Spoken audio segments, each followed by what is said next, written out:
Welcome to 155 and the final episode of the second annual Green May. How many years?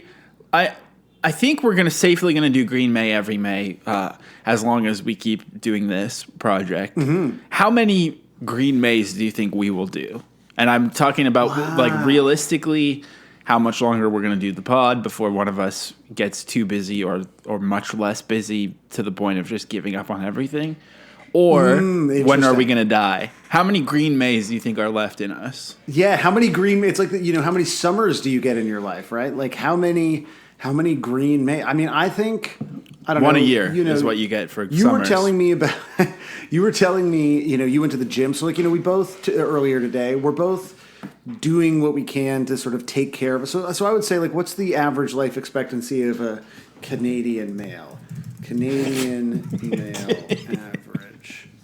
Life expectancy is 82 years. We're getting up there in age, both of us. We are getting up there, so we're both, I would say that we have a good 50 Green Mays left. 50? For sure. 50 Green Mays. Because that would put us both at, like, that would assume that you and I both make it, like, I don't know in general how the life expectancy works on your side of the family. Like, my grandma lived to be 100. I got some pretty bad news if that's the case. I mean, assuming a lot of early 50. Deaths. So you're thinking there's 50 Green Mays. I mean, let's just say even if one of us dies, do we keep doing it, or do we both need to be there? Oh, interesting. Well, that brings up the question of, like, what if one of us dies? Does the pod keep going? Well, yeah, right? But that was kind of for Blink 155. Like, we ran out of Blink 182 songs. We're good now. And I don't think Blink 182 is ever coming back. So I think if one of us dies, the pod is over. Like, I don't think, because here's the thing. Maybe you would keep going, but, like, I would not. You definitely. It doesn't take much for you to just be like, well, that's the way that's how it goes. Okay. Whereas I'm sitting here like, I need to release 3 hours of self-awareness. You're rearranging your long weekend plans right now for something arguably really inconsequential. Yeah, it's true. But I'm saying, so let's say we beat I guess don't beat the odds. We achieve the odds. Well, it's an average. We achieve. We just sort of do our part to bring up the average. We just let's say we hit that 50-year mark. There's 50 years left of Green Mays, and we're doing, sometimes probably, I'm guessing, May is going to have more than 4 weeks in it. So that's too much math right now, but there's going to be more. So that means we'll need more than 200 Green Day songs. Well, I think there is. When I Google it, it says there are exactly 200 Green Day songs. So I think we're going to run out of Green Day songs before we die. We're going to be 85 and just doing an entire month of songs from Dose.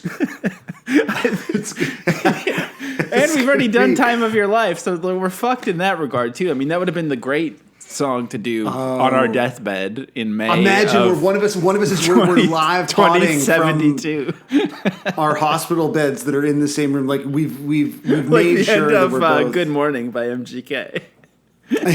Exactly. Spoiler alert. Please. Yeah, spoiler. But if you haven't checked it out yet, that is honestly, I think, the reviews are in. Not really. A few people have said they enjoyed it. We both loved it. We had a blast. The Good Morning watch along, the MGK movie. If you've not seen it yet, make sure you check it out and line it up with our audio. It's an audio only exclusive.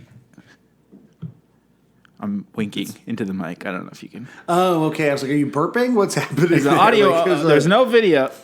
There's no way to get the video because that would be illegal. One second. I'm going to turn my gain up and let's see if you can hear the wink, okay? Okay, I'm going to squint to hear better. I felt like I heard that, but was that just you bumping the mic? Could be. With your eyes? Maybe if my eyes were wetter, it would have a nice sound. Oh, yeah. Okay, do you have some water near you? Could you, like... I have a LaCroix. I could pour LaCroix into my eye. Pour LaCroix into your eye and see what happens. Yeah, but honestly, we had a lot of fun watching the MGK. I hope that they make more. Great flick. Beginnings of a great franchise. London. What will happen to London Clash next? Do you think... I saw Modson liked your tweet about it. Do you think, like, what if... I'm really worried that he's going to listen and not watch because that would be illegal. We were not. We came around to him, but we were not. I was cruel, I would say. I think at this point, Mudson's probably beginning. got to be used to making quite an awful first impression and then eventually winning people Yeah. over. That's kind of his vibe, isn't That's it? true. He's always starting on the back foot for sure. I mean, what songs should we do next, Green May? Should we do Fuck Time from Dose or Haha You're Dead?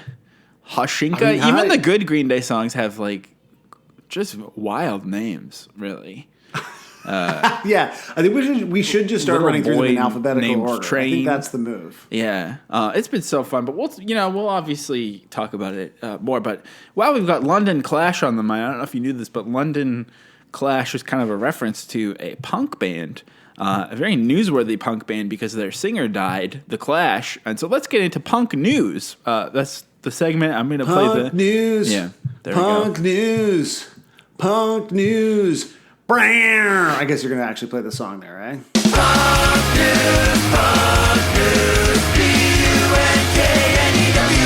Have you watched Delocated? That show, Delocated? No. 'Cause you're Is it punk? Well, you're doing a very delocated kind of delivery of that theme song. So I like that. You've just kind of naturally landed on your just own absorbed John it. Glazer. Oh, maybe are you doing Slipknots from Conan? Maybe that's what it is. Maybe. I mean, I think it's just I'm doing the Screw Shoes song, but I'm replacing it with I mean, punk. you're just That you're is just what I'm doing. you're just living your truth. Sam, I think I'll go first with my punk news because it's some real ass punk news published 1 hour ago as of press time on the paper of record. Wow, real time breaking punk news. I've heard of Globe Hell, but the Globe and Mail? Globe Mail warning? This is Brad Wheeler, who I think we've talked about on here before because this is a very familiar looking picture of this guy. I mean, I'll be honest with you. I don't think I knew what Brad Wheeler looked like, and somehow I'm surprised by that. why do I know that name? Is he a guy that's around all the time? Brad Wheeler is sort of like one of the last entertainment reporters employed at a that's at a why major daily here in I've seen- Canada, and so he kind of writes everything. I can't remember if he's. I've seen his Twitter I'm sure- before because he's one of these guys who Yeah. like his. There's a guy from Calgary, of culture writer, who's all of his public facing social media is always like a different Bill Murray picture, which is something that gets better and better with each passing year. The more that Bill Murray is revealing about himself, this guy has kind of a Bob's Big Boy type of mascot, but I think it's probably a sports thing. And he's also got good old Gord Downey on the banner. Gord is there, yeah. So that's cool, watching down on him. He's also got, what I love about Canadian journos is when they have a near 1-to-1 follower to following ratio. That's a great sign of a true pageman out there. It means that things are going well, So on the globeandmail.com/art/and-architecture/article in OG Punk photographer Dina. I can't read it all. It's getting cut off. This is an article called "In OG Punk, Photographer Dina Goldstein Documents the Untamable Spirit of Middle-Aged Vancouver Punks." So I guess this is. Oh my God, I love a good lead from a culture writer who just loves to do this kind of a standalone sentence with kind of a old maxim or saying at the start. Not an old maxim like the Krusty magazine your dad keeps under his mattress. Damn, isn't that crazy? Maxim's a magazine for dads now, eh? Wow. Old Vancouver punks die, but they do not fade away. Is that kind of a Neil Young reference? A little bit? Maybe. Old Vancouver also punks. seems like really coming for old Vancouver punks there. Old Vancouver punks die, but they do not fade away. Kind of interesting, I guess. They lived hard lives, says photographer Dina Goldstein. They faced addiction. Some of them aren't around any longer, and some are. Period. I mean, a three-word sentence is like a classic Gen X penmanship vibe for sure. It's like that's like the Jesus wept of the.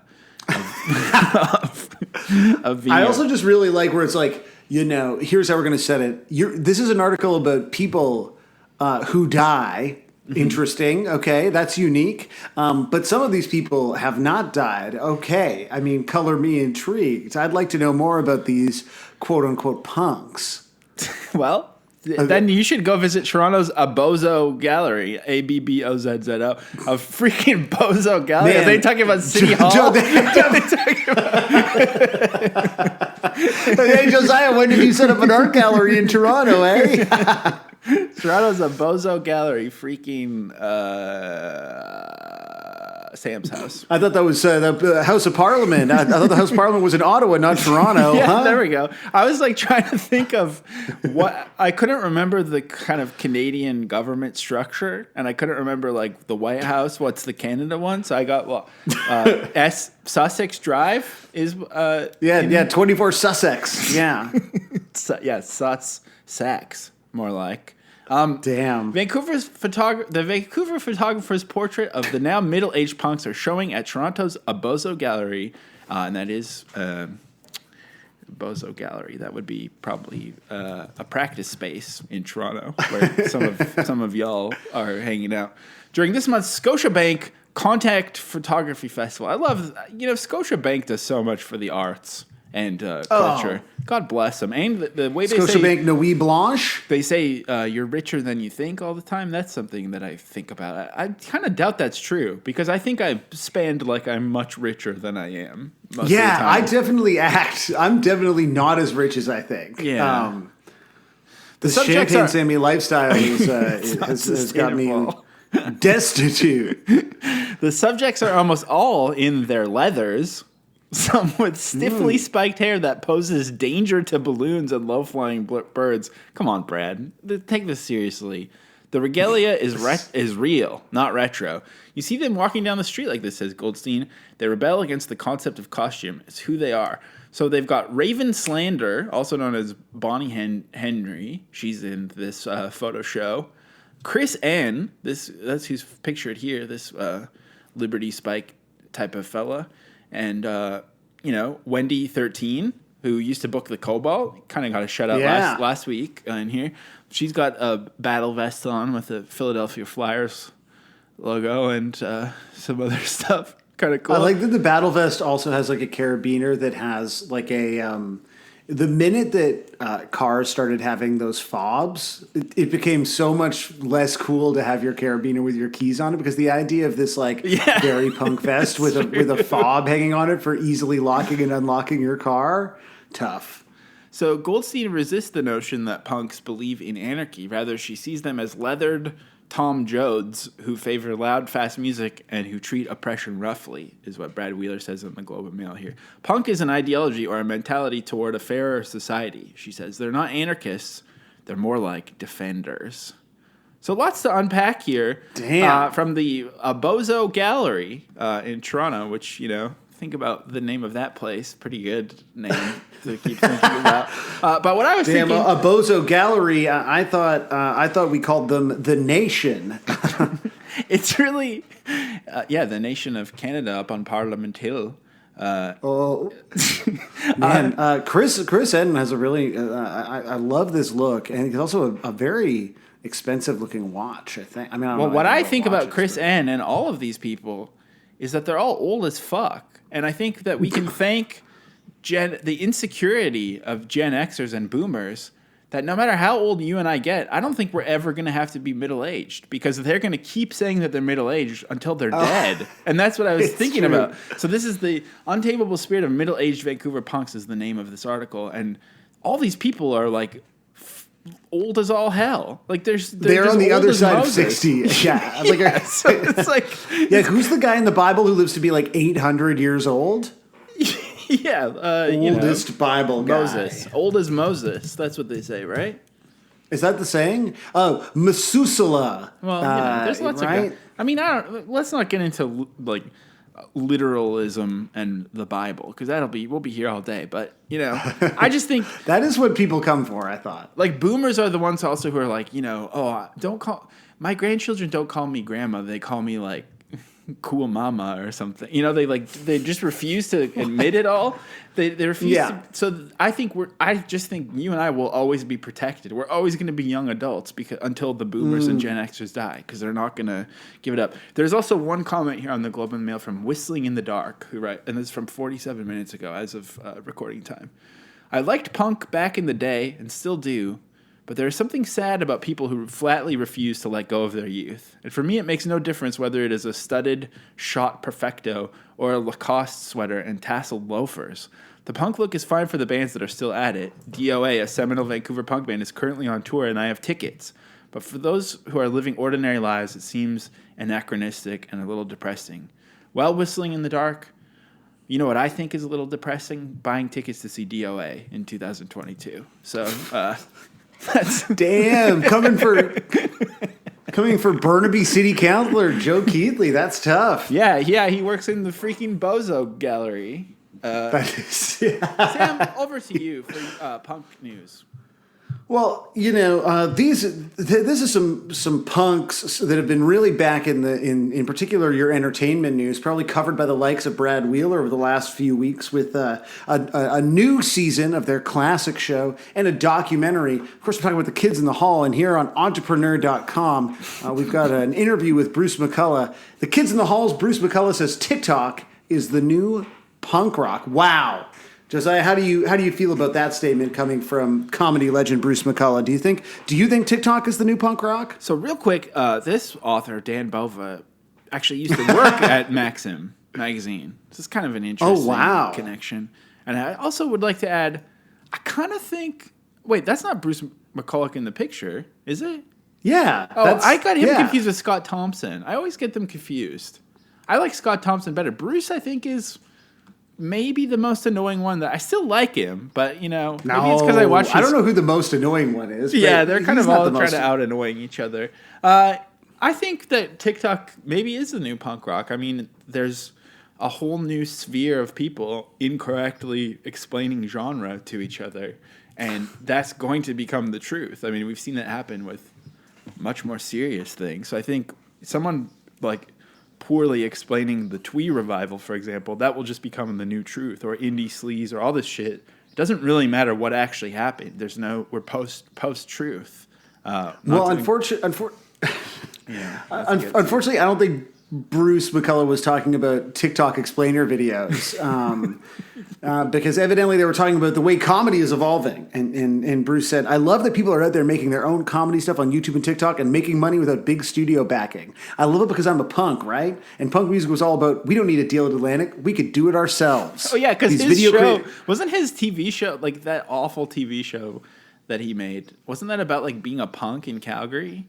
It was like Dirty Drunk Punk or young Drunk Punk or something. Yeah, Young Drunk Punk. Yeah. Was just about Calgary punk. There's a lot of in the doc. So I mean, I've watched most of the new season and the first episode, the first half of the doc. Have you watched any of the new stuff? I watched the first episode last night, and I really didn't want to watch it, and I did love it. It was so good. Yeah, because it's fucking amazing. But there is, and look, and this is real, and I think the idea of them as like a punk comedy troupe is, even though it sounds like very corny to say it out loud, is true. But there is, like, they say it a lot in the doc. So the doc is subtitled Comedy Punks, and it's fucking excellent. And there's a lot of, like, we put on some punk rock music, and we got this punk rock energy. And I was like, I just think you got to not say punk so much. Do you think that, like, let's be honest with ourselves, now that we're talking about Toronto's Bozo Gallery, all the people in Toronto, these fucking bozos out there, like, is Shadowy Man on a Shadowy Planet really punk music? I mean, it's like the most like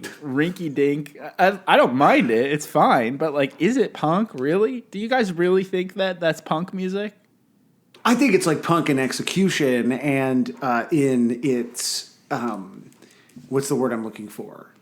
Its origin or whatever. Like all of those people were like day one. I mean, Toronto punks. That's real. So punk in its origin and punk in its in its function, maybe. Like, I don't think anyone's going to argue that do do do boo do do. I mean, I guess it just kind of sounds So silly. kind of sounds like it could be a song from Nimrod, maybe. You know, if we're true. assuming That's that true. nothing is more punk than Green My Day definition on Nimrod. of punk now is kind of like how much I loved Travis Barker's Architectural Digest episode on YouTube. So I'm a little skewed as well. Travis, it's hard to imagine Shadowy Men produced by Travis Barker, and so in that sense, it's not punk.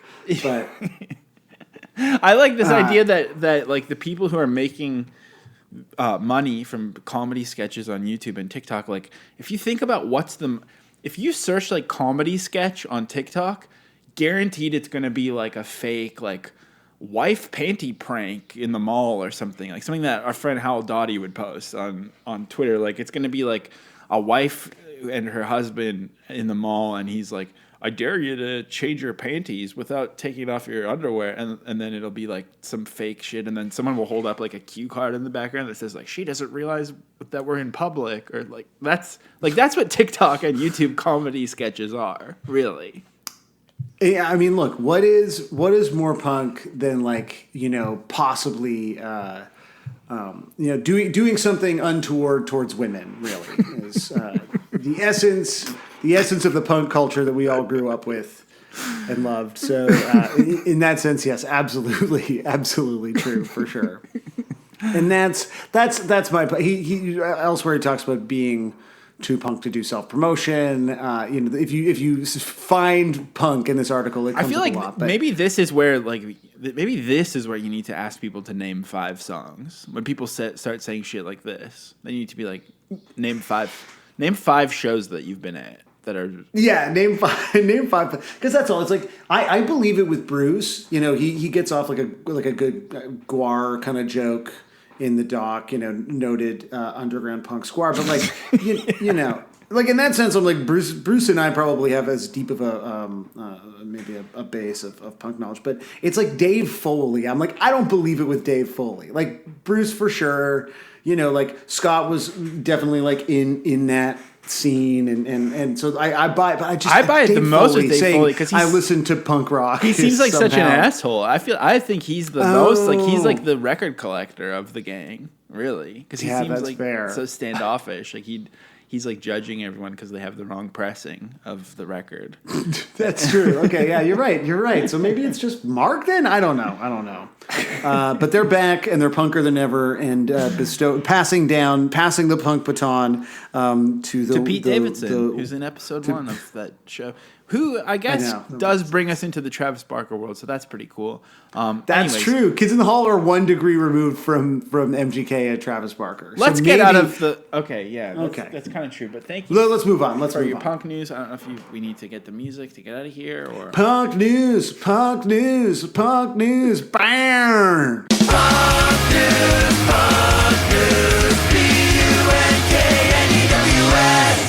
Like in your mind, what's that bam at the end?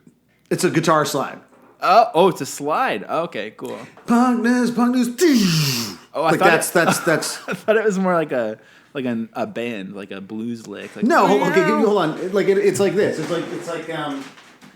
So okay, hold on. It's like it's like the big drum hit, and then so it's like a punk news. Like that. Oh, I see. Okay, so not a pick slide, but like I don't know what that move. Yeah. Sorry, like a what do you call it when you kind of pull off? It's very Shadowy Men, actually. That is punk. There you go. So that's simply proving. It is sick seeing Don Pyle in those credits. Like, would you say like Herb Alpert punk? Like, I feel like Shadowy Men is more like Herb Alpert kind of music, and I love it. But I love that kind of stuff. But if I could listen to it with my grandparents, I don't know. Maybe it's not punk. Yeah, that's fair. Listen, this week we're talking about a song that you and I both agree is punk in its both origin, its execution, its legacy throughout the punk community. We are doing. Is this the biggest Green Day song? Like, how do you measure? Like, I guess lengthwise, probably Jesus of Suburbia. Yeah, that's true. Is it the most popular on Apple Music? I mean, like that's where does it sit in the Green Day Essentials? I wonder if some of the American Idiot songs are more popular than this one. Boulevard of Broken Dreams is the most popular Green Day song on Apple Music. I can't, but that's just recency dumb. bias. That's stupid. That's just a sign that everyone's dumb as hell. Listen, the song we're talking about is not Boulevard of Broken Dreams, and it's not Holiday, the third most popular Green Day song on Wait, what Apple about Music. Time of Your Life? Is that number one? No, that's like, it looks like it's just squeaking into the top 10. The number one is Boulevard of Broken Dreams, but the number two song is number one to you and me. That's right, we're talking about Basquiat Case. Basquiat Case. Basquiat Case. Expensive house, maybe some Louis Vuitton luggage or something. Yeah, exactly. Just like a really lovely carry-on bag with a little crayon on it. Basquiat Case by Green Day from the album Dookie. Josiah, tell me about your relationship to this seminal punk work. I didn't get Dookie until probably I was already like cool and had all my taste figured out. So, when I was fucking born, no, I'm kidding. But, when I was like probably 16 and had already been deep into Audio Galaxy and Soul Seek and figured everything out, that's probably when I bought Basket Case. But prior to that, I didn't, I have this like vague early memory of being like 12 and seeing them play this song on TV and thinking it was so cool. But I feel like it did something to my inner child rather than it was more of like it's like a whatever's the good kind of trauma that you could have. It's like was a good traumatic experience molding my inner child, making me want to be like a cool guy who like does cool face things and strums a guitar and likes punk. Like it just like it spoke to me very, very young.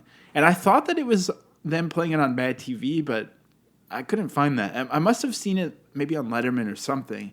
I don't know, but I saw it very early on, and that's my relationship with it. And then I've loved it ever since. And I think they've never really captured this exact kind of song as well as they do here. Like it doesn't really actually sound like slappity happity music or anything after. It's kind of its own thing.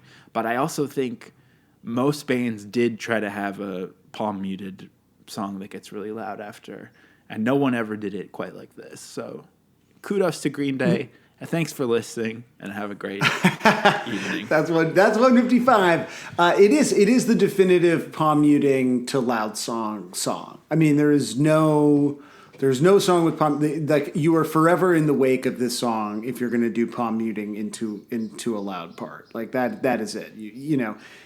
I feel like this video, again, because like both of us not necessarily like owning the album initially because we were just sweet young babes, just tweens forever, along with the middle-aged punks that will be middle-aged until they're 100.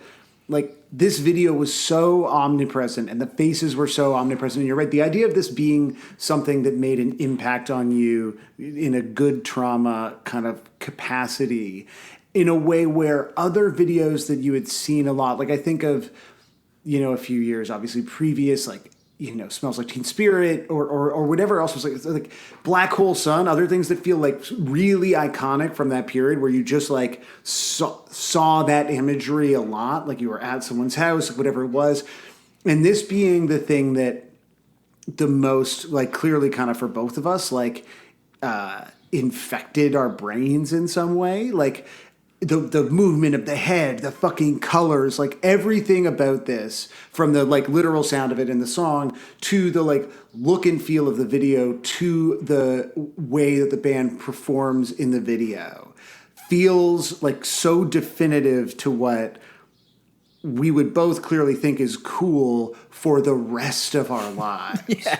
In a way where like I don't think like now, I mean, I'm not trying to imply like I don't know why Supposed to Teen Spirit just feels like the easiest comparison in terms of like these massive zeitgeist moments and big iconic videos, but like obviously the general look and feel of that video is still quite sick, but like I'm not as attracted. Like what I'm attracted to, like in every facet of my life, is like the basket case feel. Like that's what I want everything to feel like. Yeah.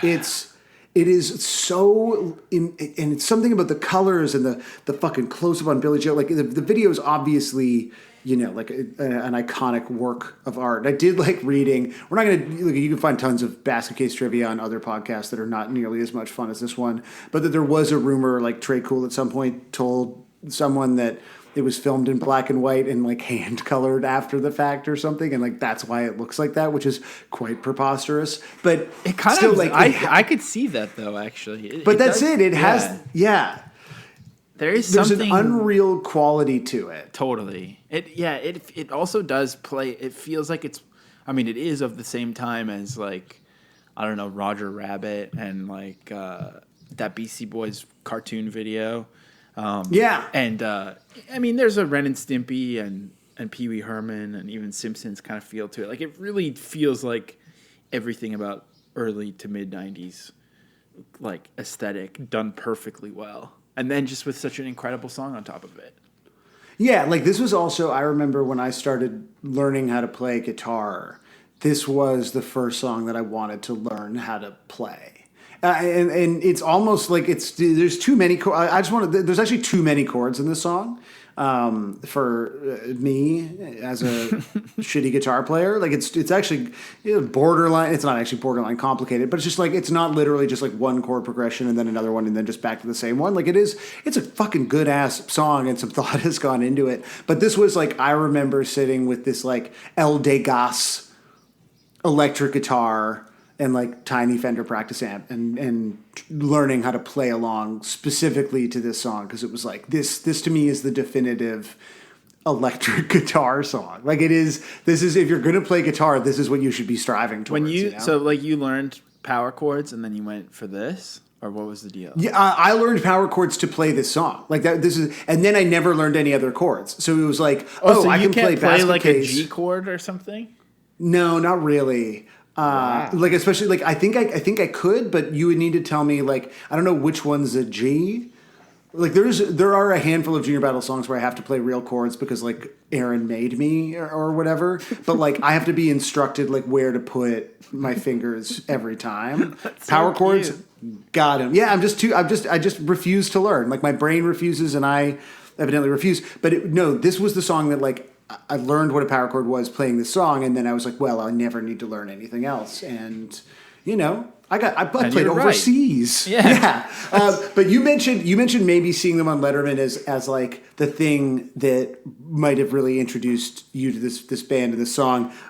We should watch a little bit of the Letterman performance because it is so fucking good. Only because they do something that I feel like I've never seen a band do on a late night show, which is just sort of they fuck around at the beginning instead of immediately playing, and I just find it so charming. How you doing? Oh, Dave's so happy. Look at Dave.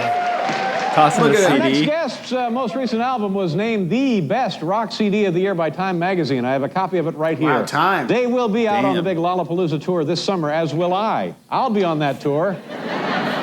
Ladies and gentlemen, please give a warm welcome to Green Day. That's a good joke that just goes nowhere.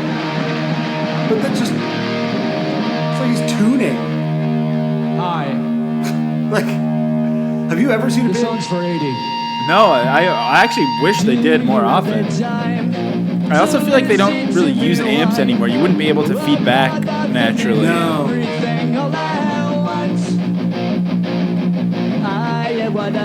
Green Day There's is so also, cool. They're way too cool for us to be doing what we're doing to them this month. Way too every cool year for what we're doing to for them. the next 50 years. I know.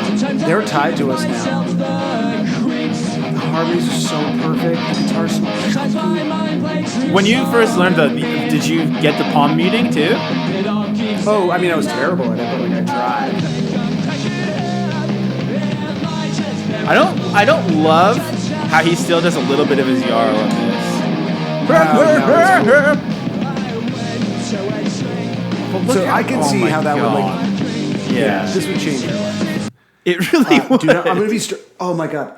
My stomach just flipped so hard. I just got to go to the Okay, bathroom sure. really quickly. Yeah, I'll be right No back. problem. I agree. Nothing funny happened here, and I agree with what you just said. That this video could change your life. It's fine. Listen, just some dangerous days over here for some reason. What a great video! Yes, everyone knows that video is sick. I feel like the chord progression is so sick. The early performance is definitely changing your life. Then I think you get to the lyrics, and it's kind of somewhat quite shitty sometimes, this song, but also great. I don't know how I feel about the lyrics now as an adult. There's some great turns of phrase. There's some really stupid parts. It feels like a dumb bathroom stall limerick. When he goes to the shrink and the sex worker, that's where it starts getting into like bathroom door limerick territory. I actually feel like it might be a precursor to What's My Age Again. I don't know. There's a lot to think about. Also, it's not very comedic in any way, but there's some great lines in here and also some stupid lines, I think, in general. I just think everything that happens in the song, whether you like it or don't, is forgiven based on opening with "Do you have the time to listen to me whine?" Like, it's just, that is so fucking perfect and so like effectively, I don't know, the idea of just like listening to children singing along to this, like it's simultaneously just like so embracing. It allows you to just sort of embrace your own it's inherent shittiness. It's a great, it sort of establishes a safe space at the, do you have the time? If you don't, then you just turn off the song. Because that's true. You could very easily respond with like, "Thank you do for you have asking." the time? Like, no, I'm sorry. I don't have the emotional capacity for this right now. At capacity, listening to Crimp Shrine, Or what if, here's what I think they could have done to improve the lyrics, too. Do you have the time? And then Trey Cool in the background says, "Oh, it's 4:24." Or whatever time it was, or maybe whatever time it is, or maybe the listener should say what time it is, and then you're like, to listen to me whine, and you're like, oh shit, okay, never mind, I've been fooled by this. What if it was, like a sort of one of those famous kind of call and response things, like Sweet Caroline, where there's just stuff that you yell along. Do you have the time? It's a freckle past a hair, or whatever is the dad joke. To listen to me whine. You got any cheese with that? About nothing and everything all at once. What are you, the Daniels? With this everything all at once shit? What is this? Okay, this is good. So we should establish this pattern, and we should kind of practice it. Yeah, like a lounge act. Yeah, like if no, but I'm just thinking like if this was like Money or Sweet Caroline, where like if enough people, you think the people who listen to this podcast are, I assume, quite influential. So you're talking about just the ba ba ba thing. I'm saying turn it into a full on 2-man act, like the dueling pianos. Yeah, but that could go on the whole time because the ba ba ba is so good, and again, like come on, I am one of those. One of what? Melodramatic fools. You're not very mellow to me. Well, you're not mellow, I'll tell you that much. Neurotic to the bone. What are you, an X-ray machine? If you know about your bones, it could just go on forever. No doubt about it, and then you're just like just a girl. Yeah, just say it. Just name another songs. Sometimes I give myself the creeps. What are you, Radiohead? But I'm a widower or whatever. Sometimes my mind plays tricks on me. What's that guy's name? The magician. Mind Freak. The Mind Freak. The Mind Freak. Yeah. I do think being neurotic is also a very Gen X sort of trait. No one really talks about being neurotic anymore. I think, one of the most infamous neurotic personas kind of ended up being a complete sex pest and, have to pretend you've never watched and loved all of his movies. So that's kind of, being neurotic is kind of passé now for good reason. I can't believe, being neurotic is canceled. But I don't think, in this song, I don't feel like he's neurotic so much as like kind of jittery. He's not saying things that seem neurotic. He's seeming more paranoid and like fucked up, not like, he's not being like, I don't want to get into it. I've never You seen don't any think that Woody this is Allen neurotic? movie. Like, should it? But are you saying like this should be more like, I went home and relived every conversation I had during the day? Like, you think it should or be like, sort of or more? or for example, much less canceled, like Larry David style, like respecting the wood. Someone's adjusted the thermostat a little bit, and that's freaky. That's pissing you off, or someone cut. Isn't Larry David also canceled for doing a crypto ad now? Oh, is that? I mean, he's always. I don't. He'll be fine. I think Larry David was like, I read Woody Allen's book, and it was a great book. He didn't do anything wrong, and that's Yeah. I mean, look, he gave Michael Richards a job. He's like the only man to employ Michael Richards in the last 20 years. that's true. Larry David is all about forgiveness, I think. I think when I went to a shrink to analyze my dreams, maybe it's the 90s-ness of it. It makes me think of that show Dr. Katz. Did you ever watch that show? That was some cool shit. Which one was? It was like it seemed like an early podcast basically, but it was like a shrink to New York stand-ups, and it was drawn really shittily, and H. John Benjamin was in it. Yeah, I remember. I knew it was. I remember this in the Vegas way where I like knew how to spell it, but it's Great a little theme song familiar on that show. I went to a shrink. I actually didn't realize this, that I've never really looked at the lyrics. She says this lack of sex that's bringing me down, so that's why he goes to the sex worker. Are we allowed to say what this is? Is this offensive now? I actually genuinely don't know. I'm not doing a bit. I went to can you say that? I think you can look at. Yeah, you can say that. Then say it. Look at he goes to a sex worker. I think we both agree it's fine. Look, maybe we don't have to say it. Well, look, it's a sex worker word that rhymes with bore. Well, no, but this is interesting. I went to a whore. He said my life's a bore. I don't think I realized it was a male sex worker all along. But then it switches pronouns to bringing her down. So I think this is. I think someone incorrectly put it on Genius so that they could link to Billy Joe talking about being bisexual in 1995. Maybe hold on. Because I mean that is something that's emerged. I mean there was a big. Nico Stratus, who we've had on the show before, wrote a big thing all about the all the kind of like various hints, treats we've had in past sort of Green Day lyrics related to Billy Joe's sexuality, and that sort of being an integral part of the band, and that sort of being an important way that they've sort of built up a safe space and a nice little fan base. But hold on, let's see. Are there other? Maybe it does swap. I mean, I can't think.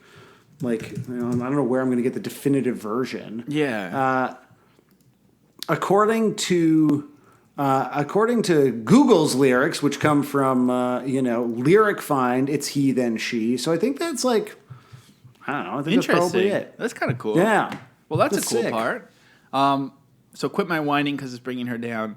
I mean, I think also when I first heard this when I was like a little kid, I kind of did think that maybe sex workers also did emotional labor, probably, because it seems like he's kind of doing both. He's kind of getting a second opinion from a different kind, and maybe that's true. I've never experienced this field of work myself, so I don't really know. But an interesting first way to learn about both shrinks and whores as a preteen. Definitely. Yeah, you're learning. Lacking. I'm trying to see if there's anything in Nico's article, which was for a Catapult, about this. I don't know that.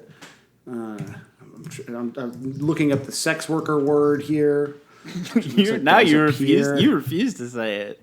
Well, you scared me. Who's neurotic now? Sam's the Woody Allen of the pod, and I've always said that. Everyone agrees. Let's see, sex worker. What do you think of the part where he goes, huh, am I just paranoid? Huh, yeah, ooh. It's so good. Yeah. I kind of like it too. There's some good sounds, and they're like, ding, ding, ding, ding, ding. Yeah. Like there's some good yelping in this. I think they're all pretty annoying, but cool. Like they get away with everything, as you already said. They don't do anything incorrectly because they're so cool. Grasping to control, so I better hold on. That part is so good too. Incredible. It's so sick. Yeah, to me, I think it's fair to be like, are all of these lyrics like perfect, and do I love all? Like, no, but again, has just like this incredible fucking statement. Like, oh my God. Hearing those words. Like when you hear those words, when you sing those words, so beautiful. So, Sam, earlier you were talking about the chords being so complicated. And so complicated. There's a reason too much, too many. For that is that this song, probably not intentionally directly, maybe, but this uses the chord progression taken from Pachelbel's Canon, also known as Canon in D. You may have heard it if you've gone to a wedding before, although I feel like the weddings you go to are probably some sort of rock and roll weddings where they go to everyone, you have to wear a Ramones t-shirt under your suit jacket at every wedding I go to. But there's many, many songs that have used the Pachelbel Canon chord progression. So here's 15 songs that are based on it. This is the original. Oh yeah, I feel like I'm graduating, baby. Yeah, I guess it's well, actually. Or is that different than the graduation No, I song? think that's in here too. I'll skip ahead a bit. Oh. Pet Shop Boys, Go West. But this is I don't know why they open with Coolio. No one knows that Coolio song. Here we go. Yeah. We will still be friends. This is such a good song, man. We should do that song. Do you have the time? Arian Schreiber, of course. Blues Traveler, Hook. So this isn't really helping, but DJ Cummerbund has made a great mashup called Basket Files that will really help emphasize how cool it is. Because isn't When I Come Around also? No, that's the When I Come Around is I forget, the Golden Four or whatever. That's like the one that's every Blink song. But another punk artist, Owl City, on here. Wow. I want a graduation song basket case mashup. Do you think that exists? It might be in here.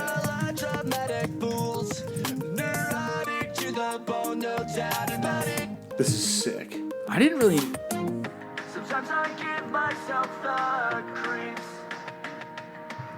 I think Owl City, the guy from Reliant K, like co-wrote all these songs. So I think of Owl City as being a punk artist, also because he's doing the Tom DeLonge voice, obviously. Yeah. Owl City just a Christian. So for those keeping track at home, I think Owl City is punk, and Shadowy Man on the Shadowy Planet is not. No, that's the official pod position. Did you find it? Basket Case? A graduation song? No. Well, anyways, no mashup. This I think is the best. Is someone has just put together the original canon with the vocal track. We will still be friends forever. Do you have the time to listen to me? This would be pretty cool to walk down the aisle to. Yeah.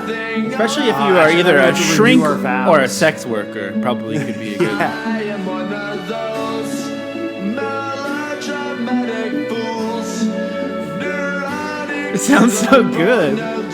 It's so good. It's also like, especially slowed down, you really get it. You're getting, like, or whatever it is, like that they've done to make it work. It doesn't You're really really getting like the best aspects of Billy Joe's, like trademark vocal ticks in his delivery. It's so true. It doesn't.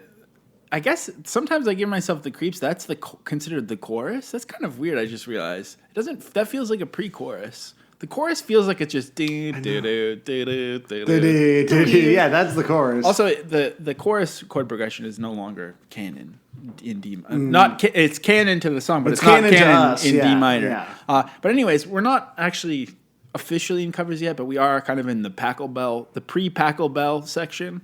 Sponsored by. Imagine if it was sponsored by Imagine Taco Bell's canon. Oh damn! Taco Bell's Pachelbel. Yeah. Taco Bell's canon, probably a freaking butt blasting diarrhea from the food. Can't imagine what that's like. So there's a couple of people who have cleverly, done some highbrow covers that are Pachelbel vibes. So this is Pachelbel Basket Canon, Piano in Church and Drums mashup by Good News, Gudnuse. Now, are you allowed to play punk music in church? Booking the church and drummer took ages, but we finally completed it.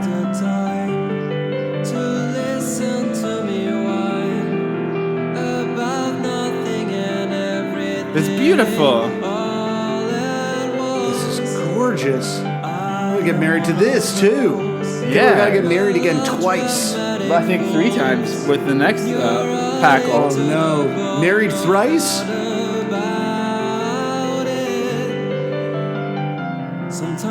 Drummer loading, it says on here. I think the video turns to shit when the drummer comes in, actually. I'm worried about it. In fact, I'm going to just let it be as it is. So that's Just let it be good. good Okay. news Good. with that one. Now, this one has much less information, but it also feels like it's not. Oh, no. Oh no. For some reason, it won't play. Oh. That's sad. Well, you know That's what? bullshit. I guess we'll just have to. Do you want to hear the demo of the song? I do, yeah.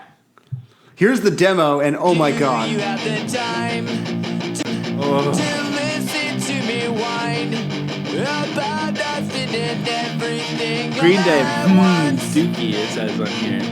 Yeah, like this, I mean, it just looks so fucking cool.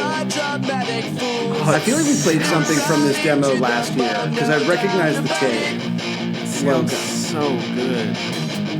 What if I could, like, everything about the song is so perfect. Like, it has the most Trey Cool kind of drum fills, and this thing where, like, he's literally playing like Animal, where it's just like, you know, that this is, like, you can picture the Muppet version of Trey Cool, like, wanting to explode. It sounded like he didn't say, "Am I just stoned?" there. Yeah. Well, I actually Well, like yeah, that what did fill he- better than the final version. Yeah. Oh, no. Oh yeah. Listen to this. It's very Keith Moon. Oh, yeah, it is. Won't get fooled again. So sick.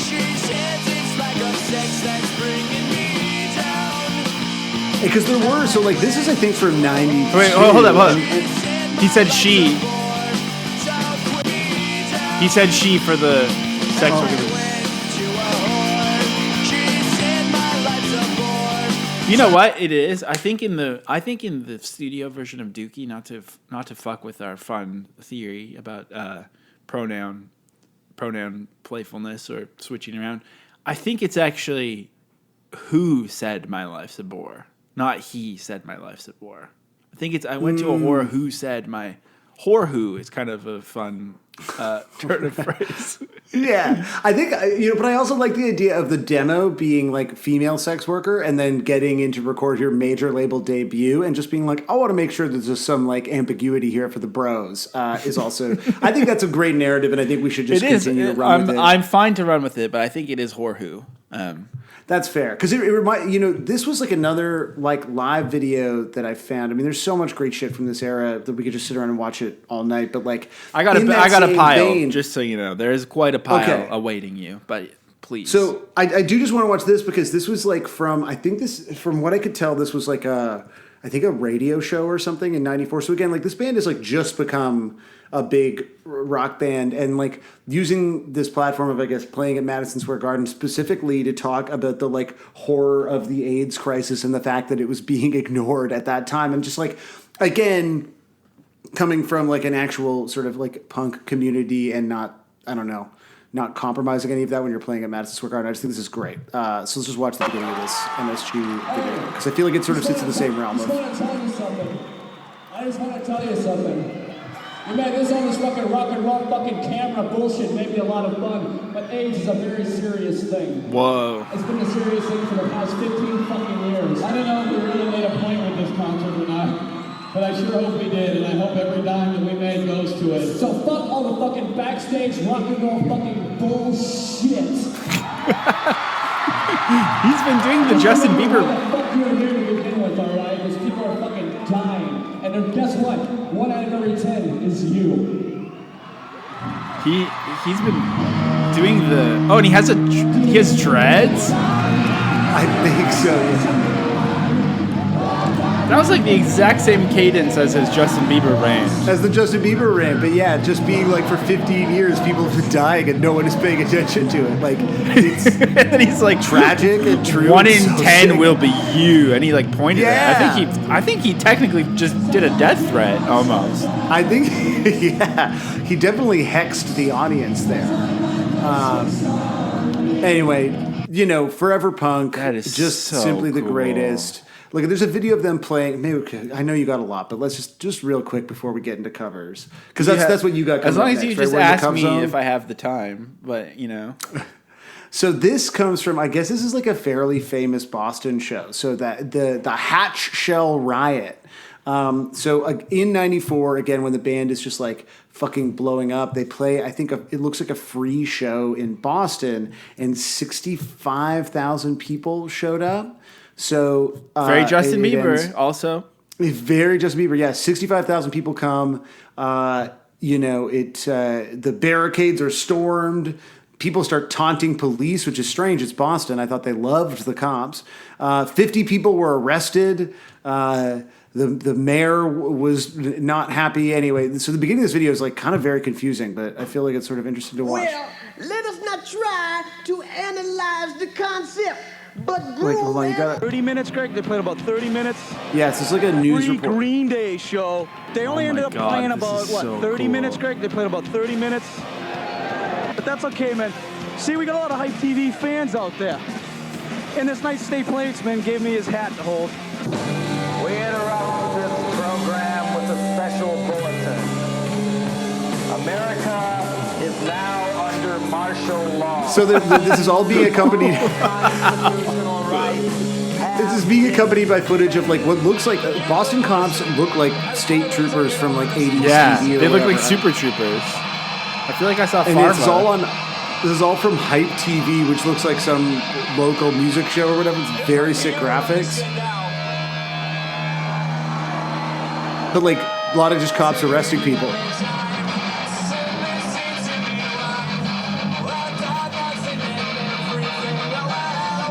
Green Day are just so good at like every little strum and like bass noodle and everything is always perfect. Yeah.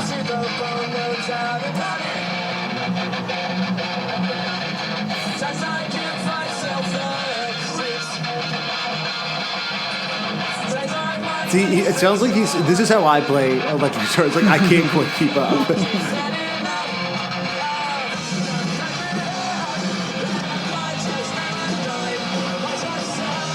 Okay, I kind of want to skip to the end and see if there's more like crowd bedlam. Yeah. or what- Yep, there we go.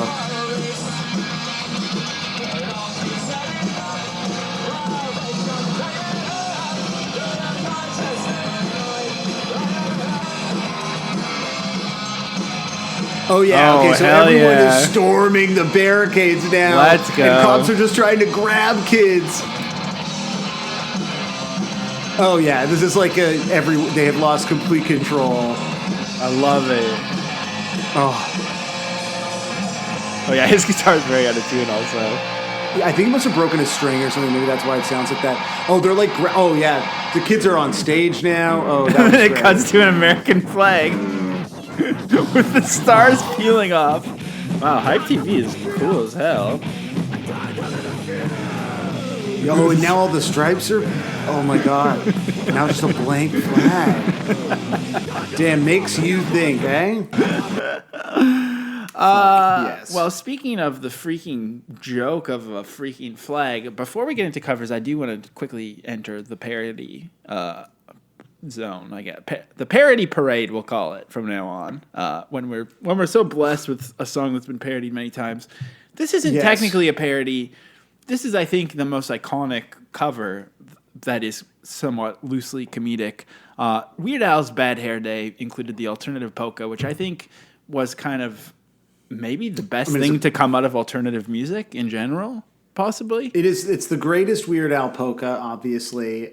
Yeah, this is the definitive piece of alt rock culture. I think so. And I mean, his basket case, I think, honestly comes close to the original. So let's just listen to the Do you have the time to listen to me whine about nothing and everything all at once? I am one of those melodramatic fools. The little call and response with that instrument is where you would be doing our little riffing from earlier. Sometimes I give myself the creeps. Sometimes my mind plays tricks on me. Mind freak. all keeps adding up. Man, I think I'm cracking up. like a freaking egg. Just paranoid. Am I just Oh, great. Yeah, that's good. Oh, am I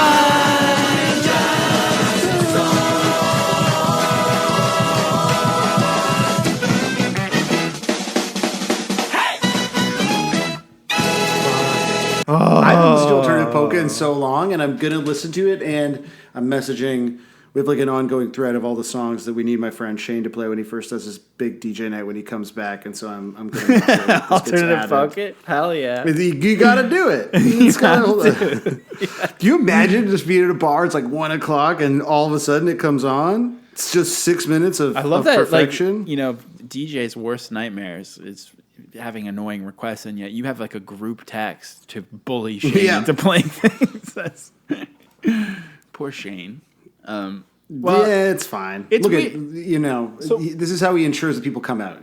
Weird Al obviously walked so that the most annoying people on earth could run, and before it was all COVID parodies, it was parodies of Drumpf, and this is Donald. I think this might actually be him. I love my singing. Previous life. I love my previous life. This is called "Fascist Case" by Orange Day. I actually, but I think it might actually be him singing. Really, this is much less privacy than I've ever seen before. This is on Kofifi Records. This is definitely him. Wow. There's a graffiti in the background that says "Obama smells" with his head. I am one of those. Straight out of Trump Tower. Do you think this is one of those things where, like, they've stitched together him saying all these words? Like, it sounds exactly like him. Sometimes I send myself bad dreams. Sometimes Obama, why you text me? I don't know why they spelled wiretap like that. The drummer, I think, is the same guy singing. I mean, Trump. How many views does this have? Like, I always find myself thinking, what made someone do this? But then I'm always shocked by how it paid off every time. Well, 2,500 views. It's maybe too much effort for that many views. This Trump impression does sound a lot like one of our favorite satirists. It's true. Don't you agree? I do agree. Yeah, I do agree. So there's plenty of COVID ones, but I don't think I have a COVID one. I might, but this one I thought was interesting. This is called Casket Case, and we've kind of been talking about getting older. Everyone. I wrote another parody for you guys today. This guy. The guy has the biggest soul patch. Remember? Really creepy angle. Out of control. In Grandma's soul bedroom. patch. Go ahead and hit that. This is Grinch 1984. Grinch with a Y 1984. more fun. Parodies and originals. Do you have the time to listen to me whine about how getting old happened all at once? This one's about getting older, I guess. I'm Casket one of Case. those geriatric fools, senile and out Someone of wrote- touch, no doubt about it. Funny, period, double space, morbid, Sometimes my but diaper funny. springs a leak. Sometimes I'm Between soaked when he's with not my singing, own he looks like he's like, oh, this is pretty funny. I You're grew gonna up laugh. with Like Yeah. My head's not cracking up, and I've got hemorrhoids and brittle bones. It is funny, too. Yeah, It's pretty funny. Good, pretty good parody. I went to the nurse. I said you call her hers. I'm confused about how he's saying this. Like, the music sounds really full, but he's not wearing headphones, and I don't think he has a mic. Like, is this just raw Yeah. into the... I can't say, no, it's very straight. Like, it looks really lo-fi, but it sounds good. Also, I feel like in the preview video that I'm getting, I don't know if you and I get the same preview videos on Watch Together, but it's like another one of his music videos, and it just looks like his soul patch just keeps getting bigger. Oh, my God, yeah, it's enormous. It's so but it's big not quite now. a beard. It's just like a huge soul patch. That's crazy. His soul patch is so massive. Hold on, That's if I could- fucked. How Yeah, do you this even guy's get cool. that? Grinch 1984. He's on Yeah, there. okay. I'm Grinching, Oh, baby. you know what? Guess what? It's gone. What? The soul patch is gone. It grew unless it just grew so big that it's taken over his whole face and now it blends in and you can't see it. I think it's fully gone. I think his soul patch is gone. Oh, that's disappointing. Rest in peace. Maybe he grew it and it slipped off his body. Oh, he sold his soul patch. I'm so glad you were able to figure that out by finding a photo of him and his partner on Twitter. Well, moving along, this is called Mutant Case. This is by Sam Tom Miller parody. Now, I love that. I mean, just already such great vibes. There's a guitar chord chart poster that's peeling off the wall, literally like almost completely fallen off. And he's playing an acoustic V-neck, I guess. Flying V, an acoustic flying V. And then he has also one of those it looks like one of those giant teaspoons that grandmas have, but a clock version, I guess. Both of these are very like grandma's bedroom energy, these last two, but the flying V is so cool. I think this is an X-Men thing. Do you have the time to listen to me whine about these laser beams that shoot from my eyes? This is called Mutant Case. I am one of those mutated X-Men fools. Adamantium bones, no doubt about it. Sometimes I give humans the creeps. I love this guy. He's so cool. Whoa.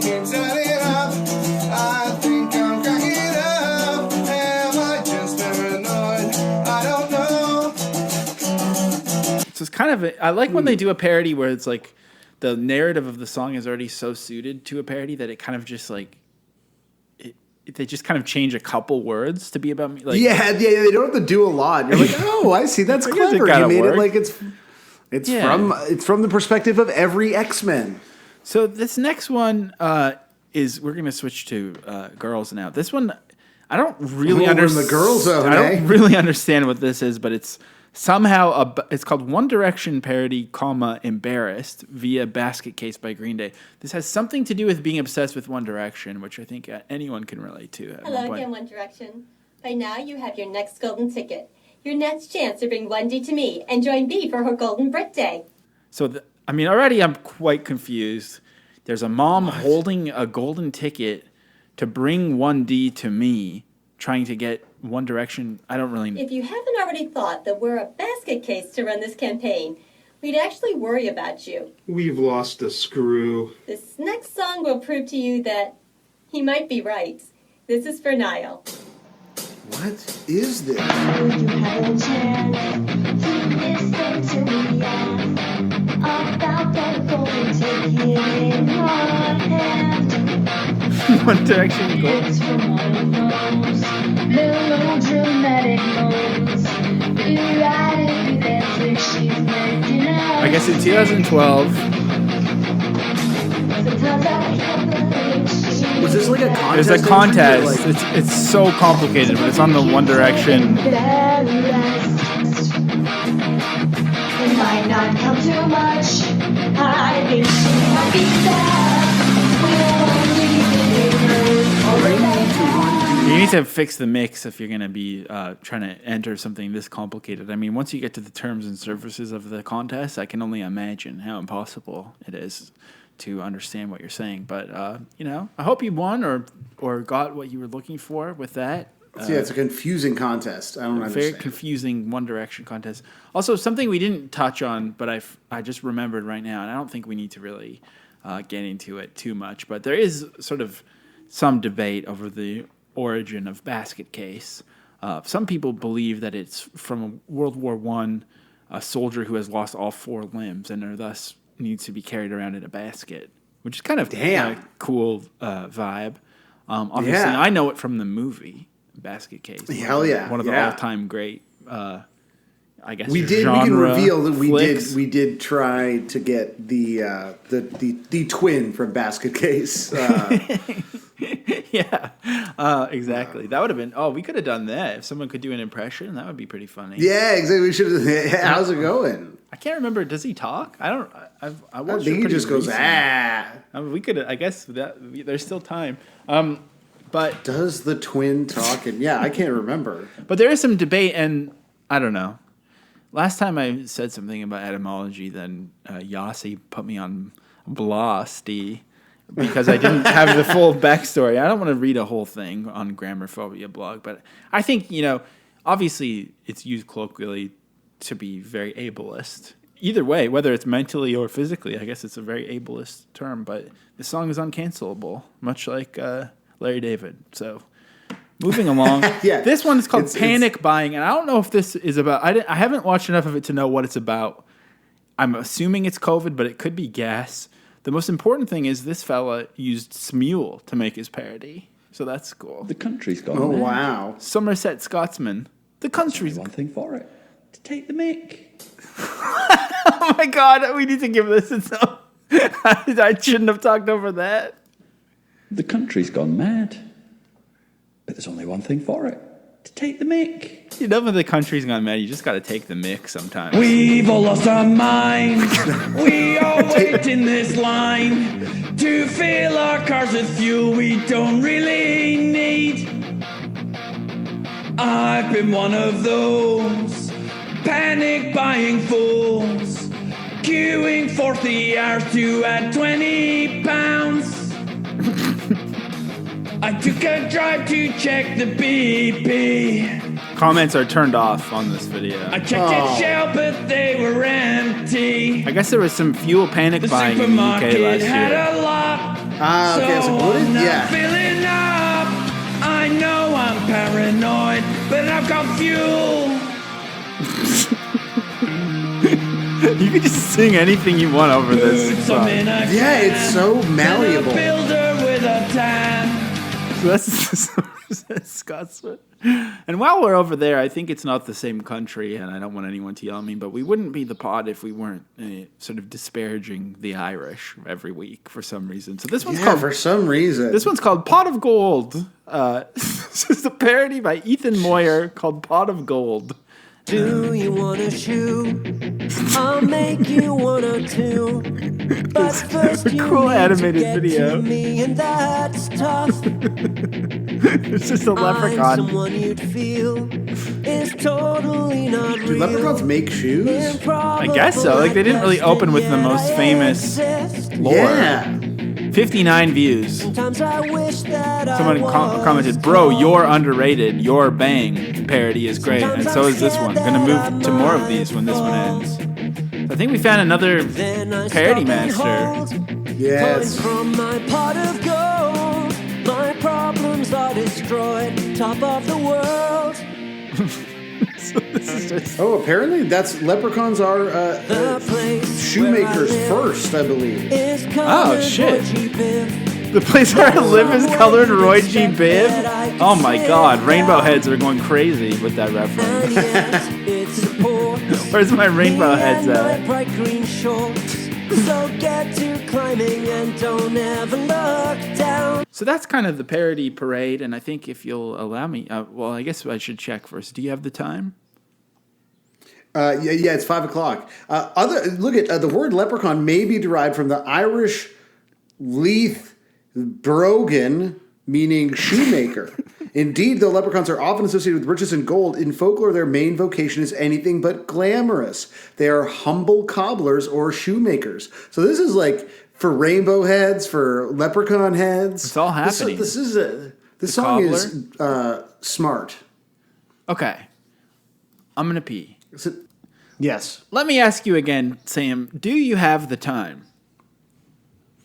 Yeah, right now it's 5:03. Or it's a freckle past a hair. What's the thing that we want to... Well, to listen to me whine about covers. No, actually, about Patreon. Let's do a quick Patreon before you whine whine. about covers, should we whine about money? Yeah, sure. I mean, what can be said that hasn't already been said? Patreon.com/155pod. You're missing out, folks. You're missing out.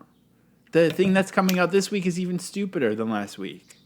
It's just a Russian nesting doll of stupidity. So, which I guess is, and we don't obviously we would prefer if it was a Ukrainian nesting doll, but you know. Yeah, is there another country who makes the second best nesting dolls? Sam, do you like to ask serious stuff too? I feel like you're the one who always would be like, I'm not going to say it right now, but because she'll She'll start No. talking. It's gonna be. I feel like I that could I be don't- a I don't great have- bit for you.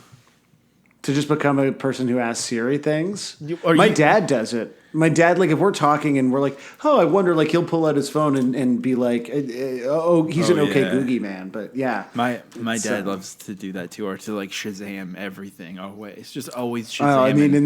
I love to Shazam. Well, speaking of that, do you have the time now to listen to some covers, specifically starting with celebs? The celeb zone? Yes. I mean, everything is a zone, and we really need to work on that because, there's already a share zone, and that's a whole thing, and I don't want to get into it. But starting with, of course, Avril Lavigne, who has one of the most iconic covers of this song, one of the greats. And, I don't think you've done, and I'm going to give you about 30 seconds to do it, a concert review of your time at the Avril Lavigne concert. Oh my God. Like, it's so great. She played for 75 minutes. It was like the world's most perfect amount of concert. The crowd was going bananas, loving every second. Got to see Mod Sun come out. They sang a song together. It was beautiful, stirring. How did you feel about being Mod Sun when you were in the same room as him? How did you feel about him? It felt like the Mod Sun was shining directly on me. I felt warm. Because it seems like you kind of hate him, but did you like him there, or did you still feel? I was still like, it set off a conversation just about the general industry of people sort of in the post-Peep wake of these sorts of dudes and just how strange it is. So no, it was not truly a highlight of the show, but I mean, the show started promptly at 9. It was over before 10:15. I mean, just wonderful, all killer, no filler. Wrong husband. Just a Mod Sun is that's the wrong Avril Lavigne husband you've mentioned. So I'm going to play this now so that we can get back to just Avril instead of focusing on her lovers. Yes, here's Avril, exactly. Live 2003. All right, let's have some fun with this next song. Do you think that Avril Lavigne fans in 2003 would know this song? You have the time to Yeah, everyone knows this song. They didn't cheer. The size when of it those started. shorts. Yeah, there was no reaction. Right?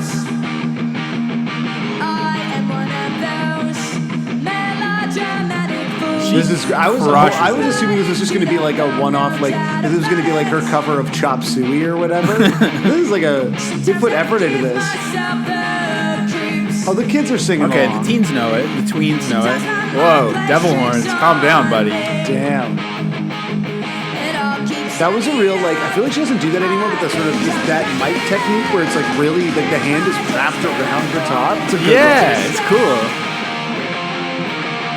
I feel like there's just no crowd audio on this because the crowd is clearly loving it. Let's see what she does with the sex worker pronoun.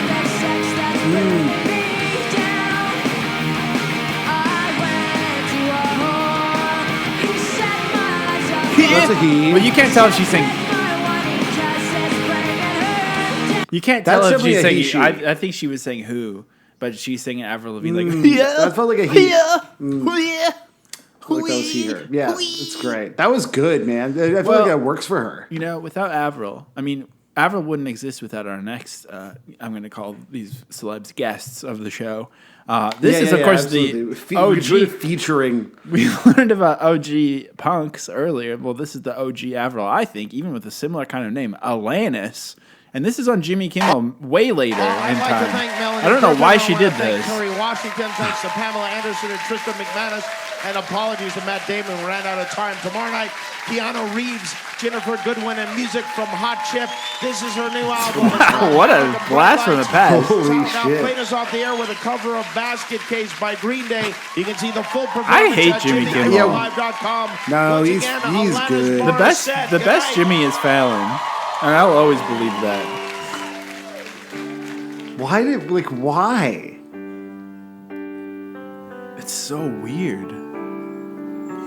Do you have the She does it like it's like someone doing an Alanis Morissette parody. It is. This is great. about nothing and everything all at once? Yeah, like it is like, hey, have you heard Josiah's amazing Alanis Morissette impression? Hey, do Basket Case. Melodramatic fools. Neurotic. There's gonna be more sad ones later, but dreams. She please really start it's lack of sex. gently cooking. Bringing me down. It's lack of sex. Lack of sex. I don't know about that. And then, of course, kind of the American version of our Canadian rocker chicks, Mrs. Nate Roos herself, from that one song, I guess. Oh, wow. Pink with Basket Case. And also she also covered The Who in the same... Picking up those vibes from the demo. The little organ. I guess Pink also like collabed with Tim Armstrong a bunch. So and her name is basically Punk. So I mean, and the local punk like Dallas Green. There's a Dallas Green Pink collab album. Oh yeah, I forgot about that. Yeah, don't forget. Okay, that's getting immediately very mortifying. But that was Pink. Yeah, that was not great. And then Shakira, of course, another punk artist, Shakira covered Basket Case. Do you have the time to listen to me whine? Wasn't there like another Shakira video like this that we watched from last year? Like, she's doing I think we just played this one, maybe. Did we at some point? Did we already do Basket Case?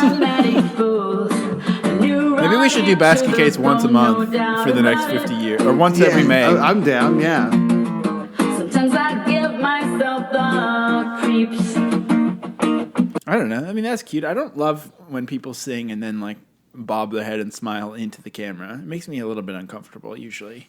Yeah, it's too intimate. Honest. Just being honest. But of course, you know, I don't know how to do segue. Here's Lil Wayne's song "Hot Revolver," which I didn't realize that this happens off the top.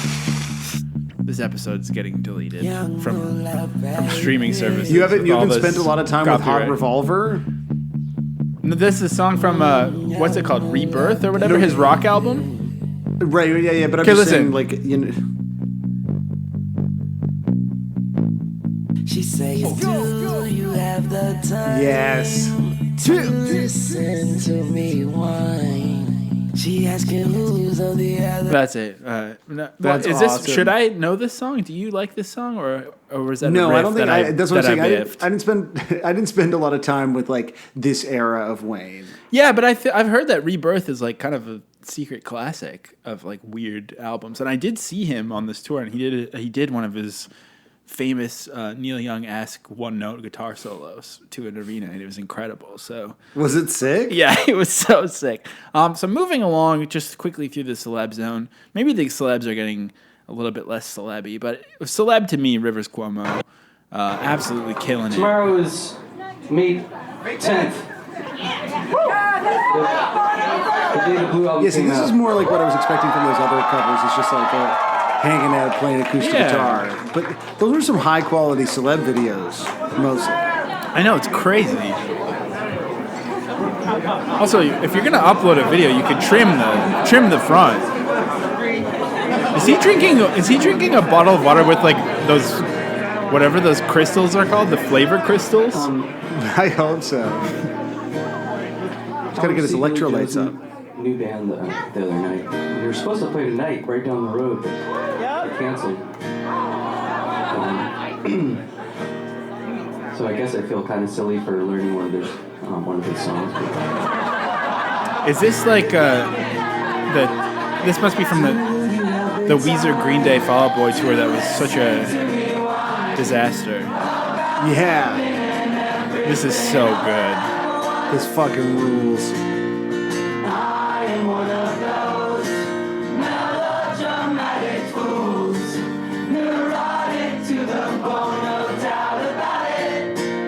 I've always thought he looks like Woody Allen quite a bit. Oh yeah, for sure. Beautiful cover.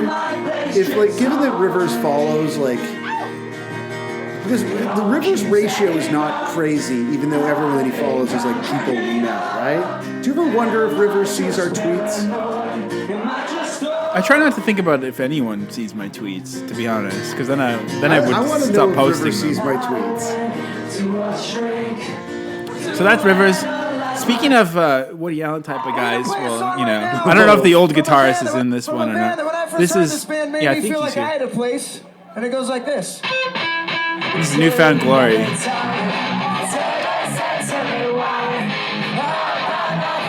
I think something's happening where 4 years ago I was like very empathetic towards the music of Newfound Glory. But now that I have realized that Travis Barker is cool, I have no time for like easy core type stuff anymore. Right, yeah. Something's shifted, Like the Travis vibe Barker's shift. filling that hole. Yeah. I'd rather listen to Jukeston. I know it's like pronounced Jaden, but if you say JXDN out loud, you really sound like you're doing a Taika Waititi character. Jukeston.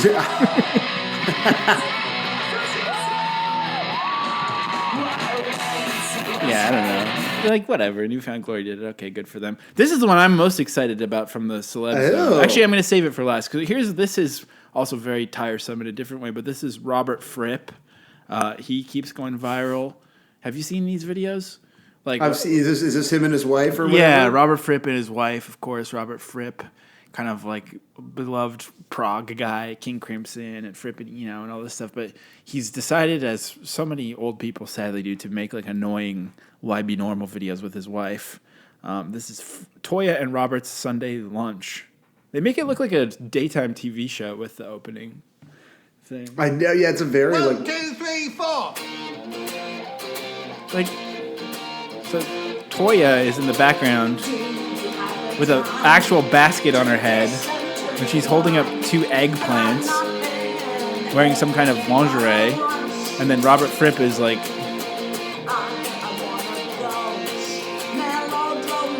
it seems like something that like Fred Armisen would do in Documentary Now, where you'd be like, you need to calm down a bit. No one acts like this in real life. Nah, this is good.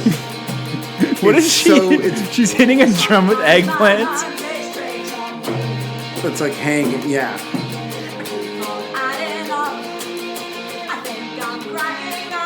Oh, it makes me Great. I hate Yeah. it. I hate it No, so I love much. it.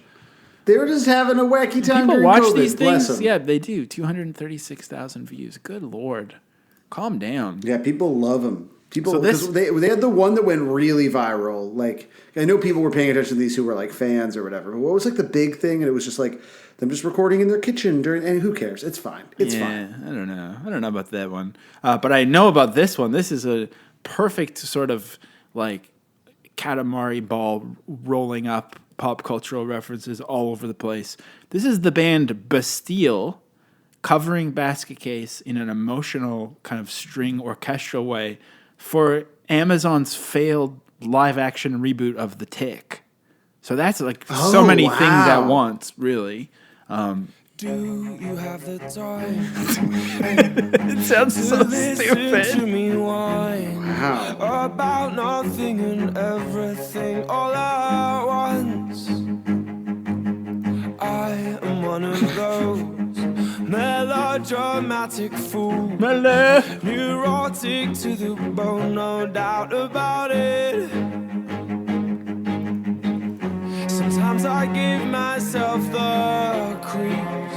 I mean, it's kind of nice, but I also hate it. Sometimes my mind plays No, this is great.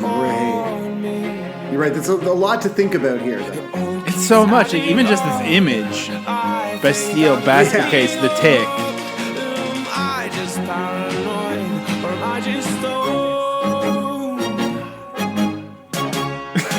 It's such a mess. Maybe It's great. It felt like kind of Panic at the Disco kind of music. It's the same genre as whatever that is. And then sort of leaving the celeb zone, we'll go into the wannabe celeb zone with TV performances. So this is from Auditions Week of Britain's Got Talent. The guy from Little Britain is here, and Simon Cowell. How are you? Very well, thank you very much. What's your name? Oh, well, My thank name's you Josh very much. Kerno. So they do a bunch of British shit. Someone once said to me when I... They talk a bunch. Wow. I don't think you can.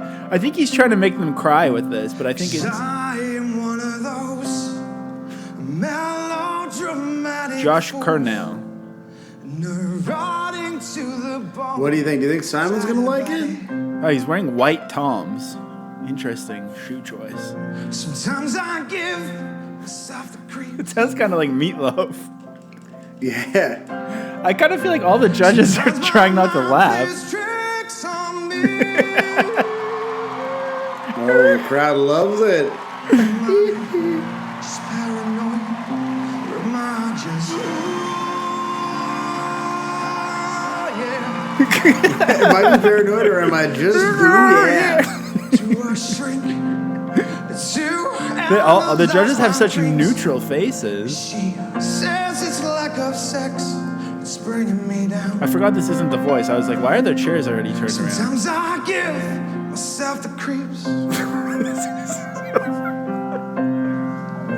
Sometimes my mind. I gotta see. The Got Talent franchise means like someone could come out next and do dog tricks, right? Yeah, and it'd be so much. That would make me cry, I think, if I saw that instead. Are we not going to hear their? Oh my God, they're not going to give us the Revisit judges. 10 years of Britain's Got Talent. Revisit 10 Bullshit. years. I won't. This next one I thought was interesting because I don't really get what this is. It's. Is it playing? It's not. Wait, hang on. What's going on here? Is this playing for you? Did it fuck up? Do you see this video? No, it's playing. It's playing now. Yeah. It looks like it's a talk show set. Yeah, so it's a talk show set. It's Green. What is it? Green Day Basket Case covered by Kunto Aji, Rani Ramadhani, featuring Tonight Show. So it says featuring Tonight Show. This is uploaded by Tonight Show Net. I don't think this is in America. I don't think it's the same Tonight Show, but I mean, it is on TV. It kind of does capture the Green Day energy, though, of being sloppy as hell on a talk show. Yeah.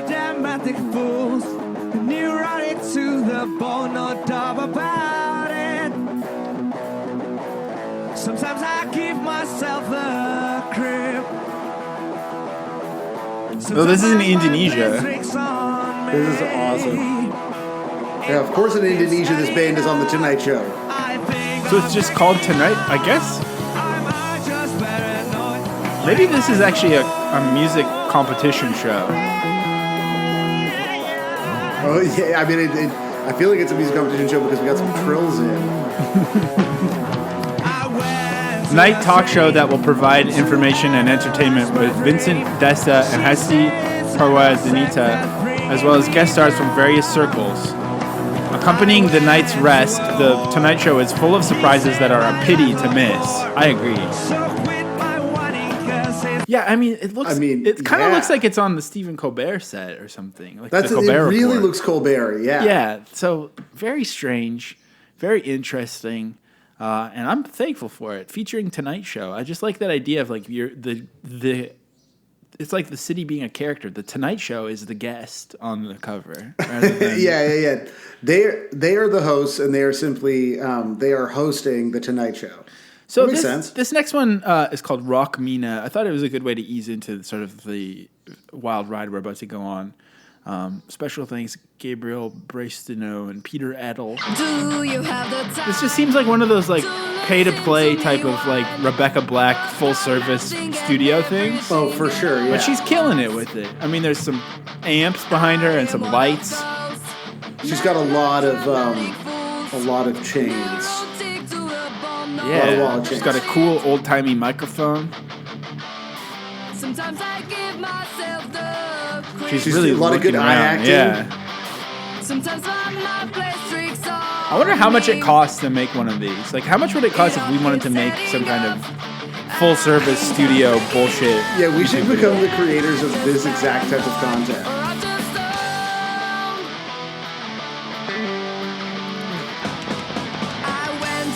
So Man, she's rocking I like it. seeing an old-timey mic. No, this looks like this is her whole channel. You think so? Maybe she's set it up. Maybe she's actually set up like a whole studio to make this. That's what I'm thinking. But I like seeing an old-timey mic not deployed in the service of a Scooby-Doo, which I'm sure is coming up. But you know, just for rock purposes. So there's actually a GoFundMe for where she's recording. It's called The Ramp. This is about music, about teens who love music, and about teens who want music to be a part of their life. Quite repetitive. So there's a GoFundMe to help out this recording studio called The Ramp, I guess. So that's very weird. Damn. They don't usually use Let's support The GoFundMe for Ramp. Stuff like that. So That's they such can a like keep making Degrassi videos for such a Degrassi name for a studio. Totally. Support The Like, Ramp. yeah, everybody wants to call The Ramp. Man, I heard The Ramp needs our support. So maybe this kid will grow up to record at The Ramp. But as of right now, he's only 10 years old, so I don't think he's ready yet. But Do you have the time to listen to me whine? it fucking rules too. This is Ryan Watson. All at once. I'm one of those melodramatic fools, neurotic to the bone, no doubt about it. Sometimes I give myself the creeps. Sometimes my mind plays. He's so good. Like he's so confident and sick already. And then here's some cool. It's very casually like it is. It's not like It's a like lived precocious in. confidence. Yeah, it's yeah, kind of exactly. lived in. Well, along those lines, this is also very Degrassi. This is like oh yeah, just a bunch of like alt tweens at school. The girl singing is playing bass with her fingers and has like knee-high cons with red laces, and then the other girl is low-key dressed like a minion, but in the sickest way. Yeah. But they're dressed like so perfectly like teen alt that Yeah. it looks like it's from a movie. Like Exactly. it's too well. It's so cool. I also can't tell what they're called. It just says Green Day Basket Case band cover, 100,000 views. The baby who's playing drums is killing it. He's the one who uploaded it. I think. Yeah. Okay. Since this was uploaded, I'm not seeing the year for some reason.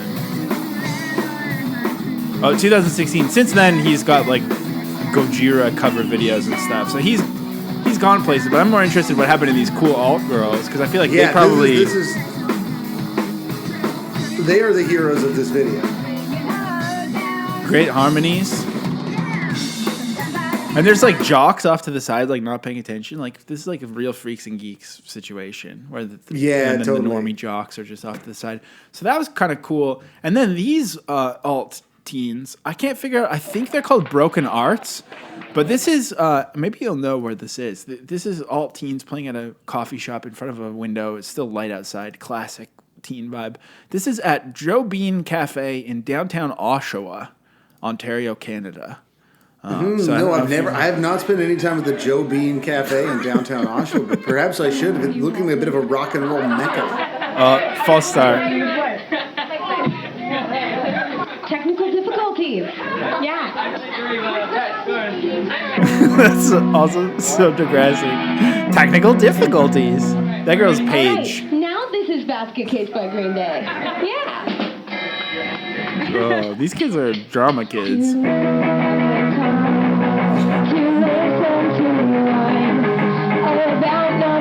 I think they're called Broken Arts. It says BAMF, but like they've got a banner that says Broken Arts.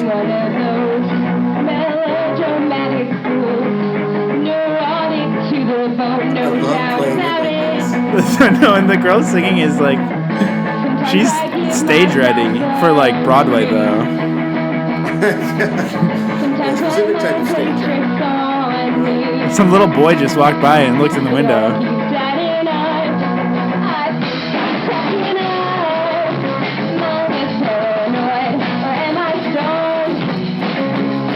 They're killing it. Oh, this is so good.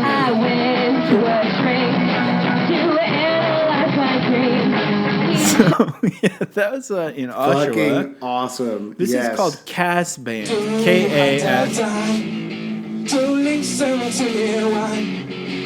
is like two guys in a practice space. And these guys are like 40. Like, there's no reason that they should be Yeah. playing worse than the 10-year-old boy we saw earlier. and they both have music stands in front of them. So there's one guy's got a keyboard. Like they are, like these men are bald. They're bald big. Oh, there's a band. Yeah, they like did a fade into the band because they've had to cut it somehow. The M audio synth.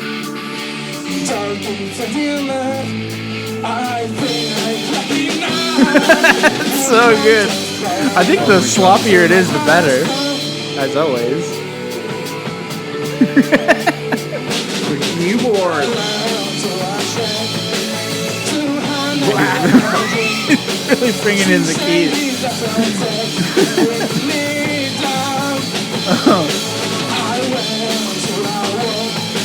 So yeah, I don't think these guys are related. I think they're just like buds. They all just enjoy different colors of skinny jeans and graphic tees and renting out a practice space together. But the next one is a family band. This is Grabaciones en Familia Navidades. Maybe is that Navidades 2020? Does that mean Christmas? Or does Feliz mean Christmas? Feliz Navidad? I think it's Christmas. I don't know which one's Christmas and which one's happy. But so the dad has a nice vest and kind of a wiggle while he sings. He changes his outfit to do a harm with himself. He's got so many outfits. This dad is... This dad... How many dads have this many outfits? This is not standard dad behavior.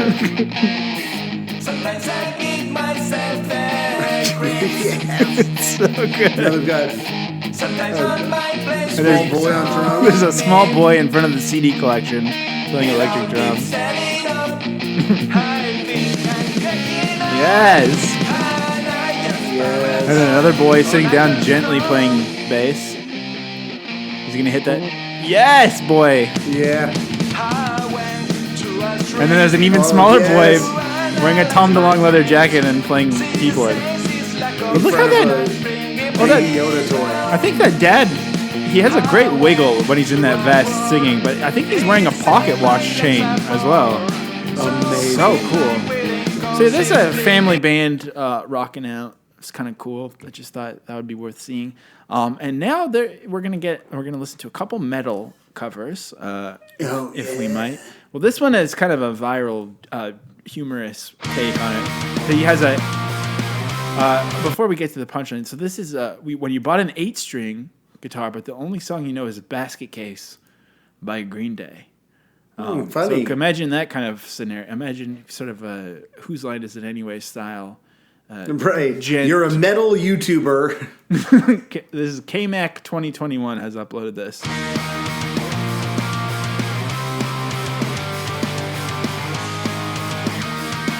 There's a lot of strings on the guitar. Pretty funny. It's funny. I like it. Kind of is funny, yeah. I bet it would be really fun to play a guitar like this. It's zooming in on his eyes when he hits this chord. And when he's doing the pop punk part, he's smiling. To frowning. It's pretty good, honestly. Yeah. Okay, that was funny. Mean, in the same way that I don't really think that pop punk podcasts should exist, but I think I like ours. And in the same way, I think, I'm happy that video exists. I'm happy that this video exists, but I don't think you should be allowed to upload metal themed things to YouTube. But maybe this family will be good too. This is another family, and they've done a metal version, and this is the name of their band. I'm just going to paste it to you so I don't have to say it out loud. You can say this out loud since you refuse to say the other words out loud. You want me to say this? Mommy's Little Monsters with a Z. That's me, Trump Mommy's Little Monsters. It's me, Ashton. It's Dad. And we're going to have a new cover EP coming out in the next few weeks. It's going to be really awesome. Really excited to put it out. And what are we going to do?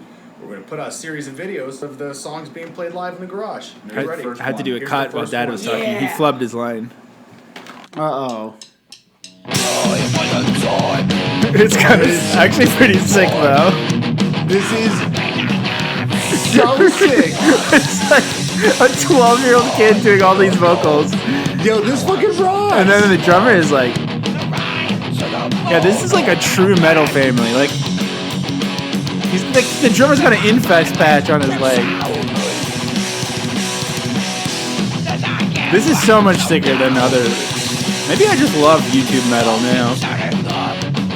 This is not YouTube metal. This is like family. This is like Hesher family. Yeah, this is like Hesher family. Awesome. Like this is truly I know it smells crazy in their situation as well. Yeah. There's also a situation where it's clear that this family genuinely loves the thing that their dad loves. You know what I mean? Yeah, like that's so true. This isn't a situation where it's like, sometimes you watch these things and you're like, I don't really know who's in charge here. And this is one of those things where you're like, these kids just love metal because their dad and they love their metal. dad. Yeah, they love their dad. Like, this is so sweet. It's true. And those are the only metal ones I have. So you know what? This week metal covers come out on top. But I'm really excited about this next section, which is a very long section, which is just so many of the worst band names I've ever seen. And we're going to start with Peaceful Barbarian.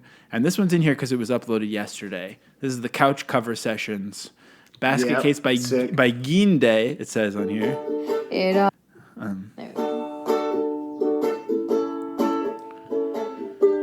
Interesting angle. It kind of feels like you're kneeling on the ground in front of their couch watching them. Time to listen to me whine. I guess this is the nature of the couch covers. This is very weird. All at once. We are Peaceful Barbarian. Welcome to our debut evening couch cover session. I am one of Sometimes you just got to end the day with a little pop punk rock. So this has 15 views. So maybe the couch cover sessions will be a thing that. No doubt about it. I mean, they're having a nice time after work. Yeah, this is. Sometimes I give some people, they have a glass of myself wine or a beer. That can be, destructive behavior. Whereas just playing a little ukulele cover of Green Day, that isn't hurting anyone. We're kind of easing into the bad band names, too. I mean, Peaceful Barbarian, it's not great. It's not terrible. Similarly, for a little kid cover band, Still Pending is a great band name. Okay, this one is by Green Day, which is one of our favorite bands. These kids are like 5 years old. And I hope you like it. 1, 2, 3, 4. Still Pending.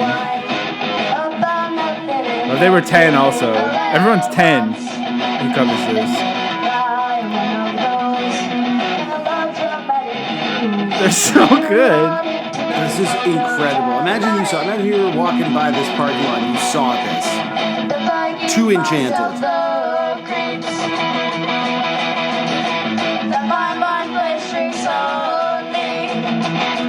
Harmonizing to the drummer singing? It's like the Eagles.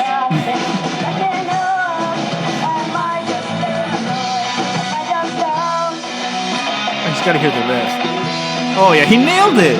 Oh my god. These little kids are so good. These little kids. That's crazy. Still Pending is such a good band name for little kids too. And this next It is a perfect kid band name. And this one I thought just seemed CGI to me, and this band is called Every Second Counts.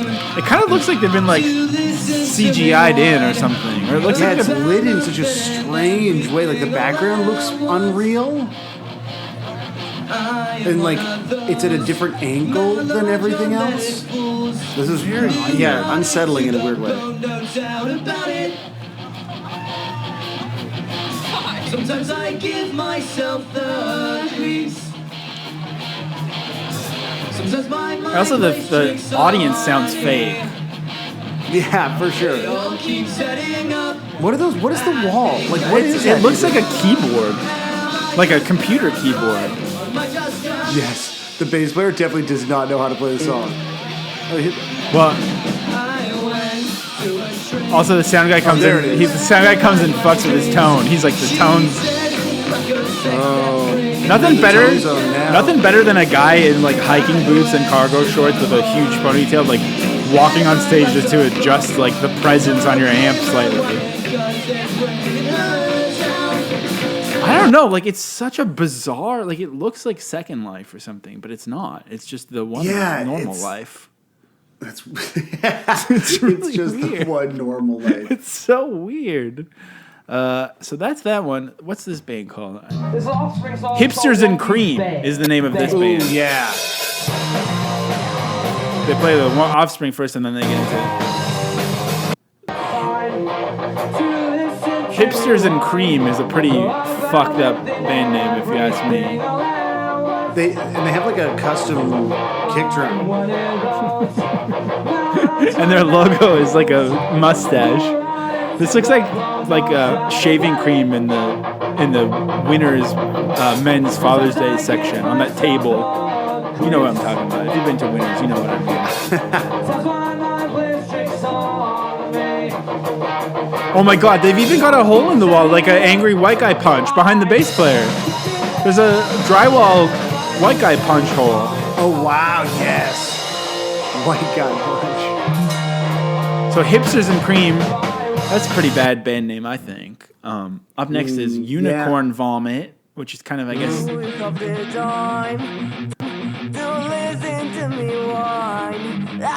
Also, basically all of these have had Police Line Do Not Cross. It basically is like a song for you to cut. Like as soon as you get that guitar strap, you feel compelled to cover the song. The singer of this band has braces and is sitting on top of like a rusted tractor. They're running around a field. I just feel like some of these members look like they're 20 and some of them look like they're 12. I know, and it depends on the shot too. Yeah. So Unicorn Vomit, pretty bad.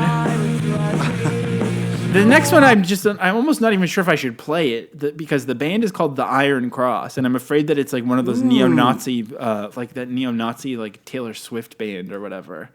You know what I'm talking about? Remember that? Oh yeah, totally. It looks like from the thumbnail though that's not what we're getting. So you think we should try? So you think that if they don't? So you think that if they don't look racist, then they're probably, if it's just like a white girl, then they can't be racist, is what you're saying? Exactly, yeah. White women can't be racist. This is the Iron Cross with basket case.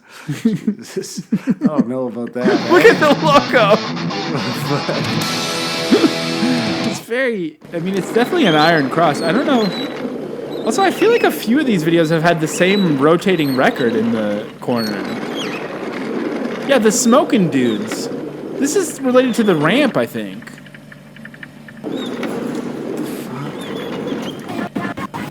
What is this?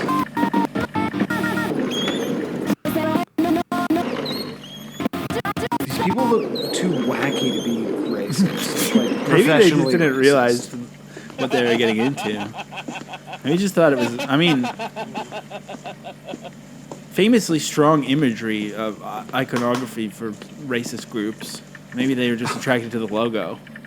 From a branding perspective. Too much sketch in front of this. Sometimes my mind plays tricks on me. It all keeps adding up. I think I'm cracking up. Am I just paranoid? Ultimately, just a very annoying band. Also, so yeah, I think worse like than being yeah. racist is being annoying. I think, but really bad band name here. This band is called Headley, but it's spelled Headley. Which I think, and I was like, maybe they thought that they were covering Headley, but no, one of them's wearing a shirt of the band name. So this is.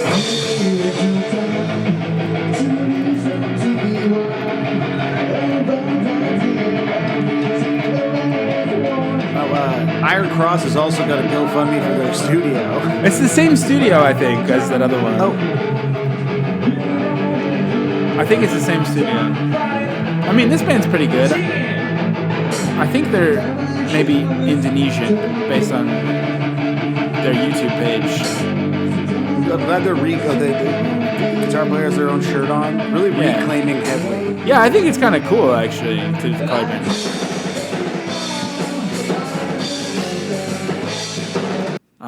That's cute. It's a cute cover. And I like that they're called Headley. Now, this is my favorite bad band name. You ever just crave some liquid and cigarette? What? Is it liquid cigarette or liquid X, like liquid and cigarette? It's liquid and cigarette. It's spelled out A-N-D on the page. I love this, though. It's so good. And when I say bad band names, I don't necessarily mean like always actually bad, but just kind of like liquid and cigarette. So good.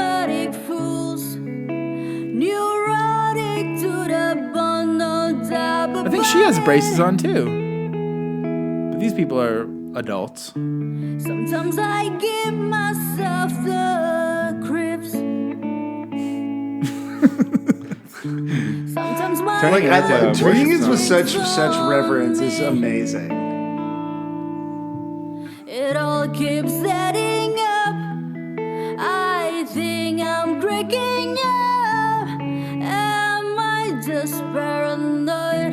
Am I just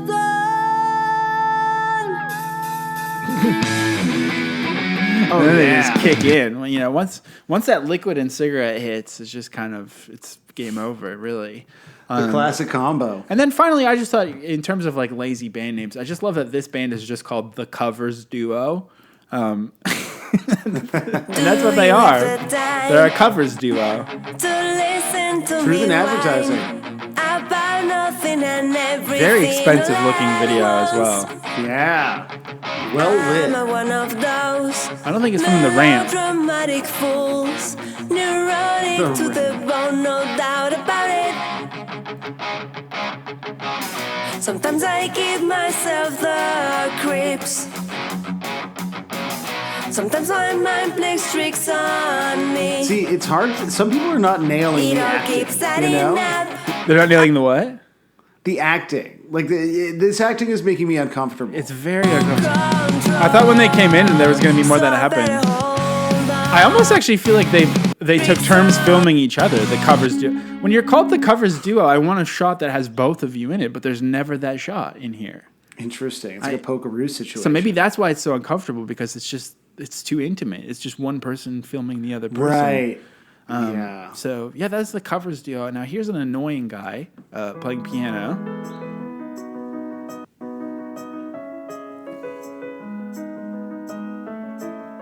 I don't know what I think you should do when you play piano, but I don't think you should be rocking out like this. It's too... He's just like he's waving. Look at this rocker stance. The leg back now.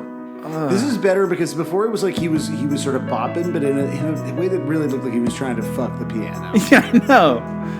But now what's he doing? Did he finish? He already finished fucking the piano. But he's making sure the piano finishes too, which is like gentlemanly.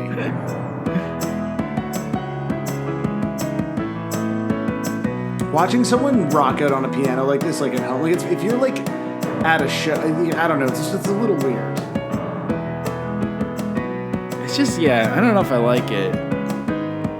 No, he's cranking his neck back. It's like it's too much rock, and also like the room doesn't scream rock room to me. Also, it's like a very white, kind of vibeless space. Yeah. So that guy's annoying. Here's another guy who's really annoying, but in a great way. This is Basket Case live vocal cover, featuring me and myself. This is Rob Lundgren. Do you have the time? He's a white dreadlock European guy. Very Aryan dreadlock. He looks like the Northman, basically. And he's doing a second guy in the other corner. Oh, he's doing our He's doing our thing. But he didn't do the time thing. So, I mean, Sunday morning. Sometimes I give myself the creeps. His shirt says punk rock on it. Sometimes my mind plays tricks on me. Oh, wow. I don't know if you should... We've heard a lot of accents this week. I don't know if, like, German men should be allowed to sing pop punk songs. Is that controversial? Am I allowed to say that? I feel like we shouldn't let German guys sing covers of American pop punks. I'll back you up on that. Although, maybe you'll change your mind here, because this is where I'm still... Later on in the video, I'm still a little bit unsure how I feel about this.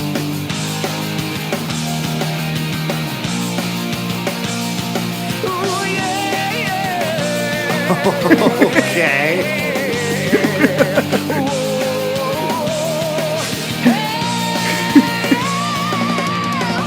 Sometimes I give myself the creeps.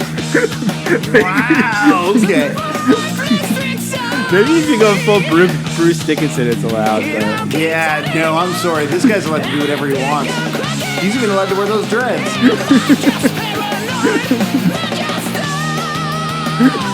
Oh, fuck yeah.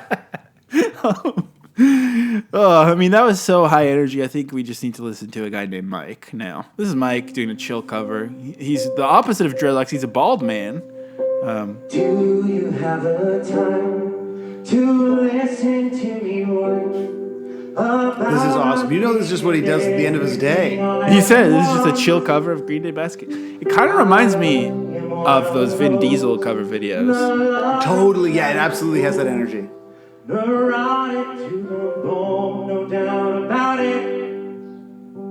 I feel like he's a dentist or a vet. For sure. What do you think Mike so is? he winds down at the end of a stressful day. I think he's... Yeah. Oh my God! I think what he is so much better than I could ever imagine. Plastic surgeon. What do you think he is? Plastic surgeon? Okay, I think he is. Okay, he's got a big fucking watch on. Like, His name's Mike Doria. For those listening at home, we'll describe him. He's got a V-neck. He's got a rich guy watch. He's a personal injury lawyer. Pretty close. What is he? He's a life coach. Yes! I would love to be life coached by this guy. He does personal coaching, career coaching, and happiness coaching. That makes this so much more sinister for some reason. Oh my God. That's so good. I'm coached. It worked. That actually, now that I know he's a life coach, I feel more on edge. So I really need to calm down with this hand pan cover from Mystic Hang. Oh my God.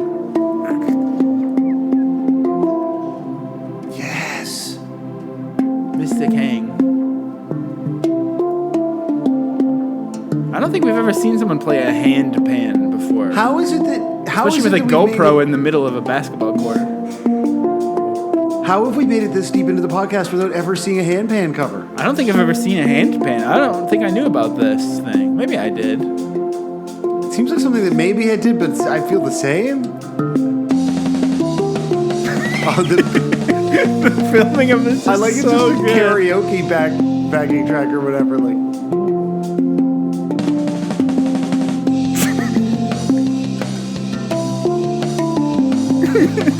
It's so good. This is amazing. Mystic I love the GoPro Hang. angle. I know. It's so good. Fuck yes. I mean, you're in such good spirits lately. I was expecting you to be in much worse shape by now, that I'd be bringing you to hell or whatever. But instead, I mean, we're listening to Basket Case, man. yeah. So I thought, foolishly, I thought the Iron Cross thing would bum you out, and you were doing fine. So now this was going to be the redemption arc, but I guess okay. This is a marching Sorry, band. man. Oh yeah. Why are all these people dressed up? What is this? Is this Halloween? It seems like maybe it's Halloween. The marching band is dressed like clowns, and the conductor's a sailor. There's some really annoying furry suit people.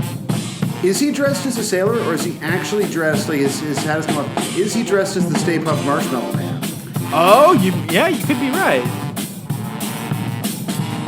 It kind of looks like they're on like the Universal lot too, but I think they're in a city.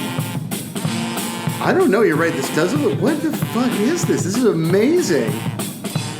This is just uploaded by Green Day Videos, so I think it's just a re-upload maybe. I think it looks like a set because it's just Germany. Yeah, it's true. It also is giving me like board game cafe vibes, which I'm not loving. Yeah. But keeping along those lines, this is Robin Adele Anderson, who's usually on Postmodern Jukebox, but this is on her own channel. I wonder if she graduated from the Homo Jukebox and went on her own. I'm starting to just genuinely like these. I think I'm getting into Postmodern Jukebox for real. Yeah, I can see it happening. It's like one of those things where it's like Greta Van Fleet or whatever. Yeah. They're so sick. Oh, come on, you like this. Okay, this is fine. And then there's this jazz cover, which I think is pretty annoying because it has somebody doing a fake. Well, you'll hear. It starts good, but then.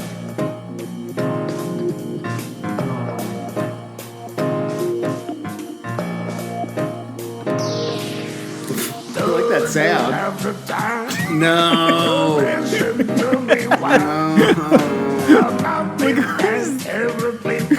Who's doing this? Is this Tom Waits? Not right. This is actually Tom Waits.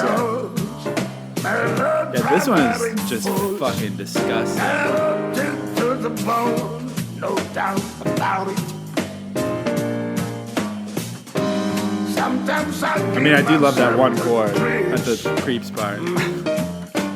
I want that, That like, one's sort disgusting. of synth sound to come back in. That was bad. Now you've bumped me out. Well, there's a good jazz one that will come back to in a second. But first, let me see. There's a couple more pretty nasty ones. I can see the titles, and they're all so nasty looking. Yeah, this one. Top Cat's Basket Case Rockabilly cover.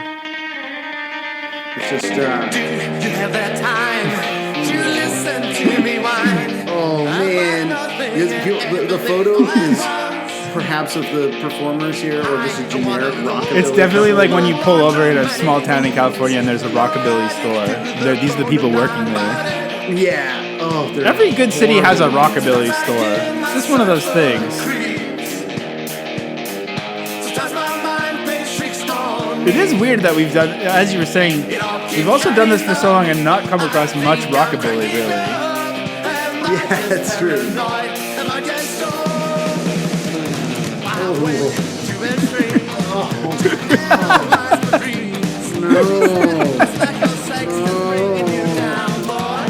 Damn, boy!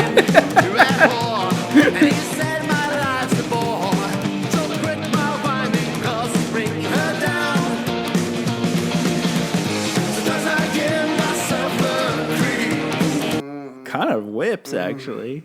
Damn, rockabilly. Yeah, there you go. So the new Josiah loves fucking postmodern jukebox and rockabilly. Well, I'm check in for this a out. painful 50 years. Now, I'm going to show you a good jazz one and a good rockabilly-esque one. So this is Jazzy Birds with their take on Basket Case. And this one, I think, is pretty fucking sweet, actually.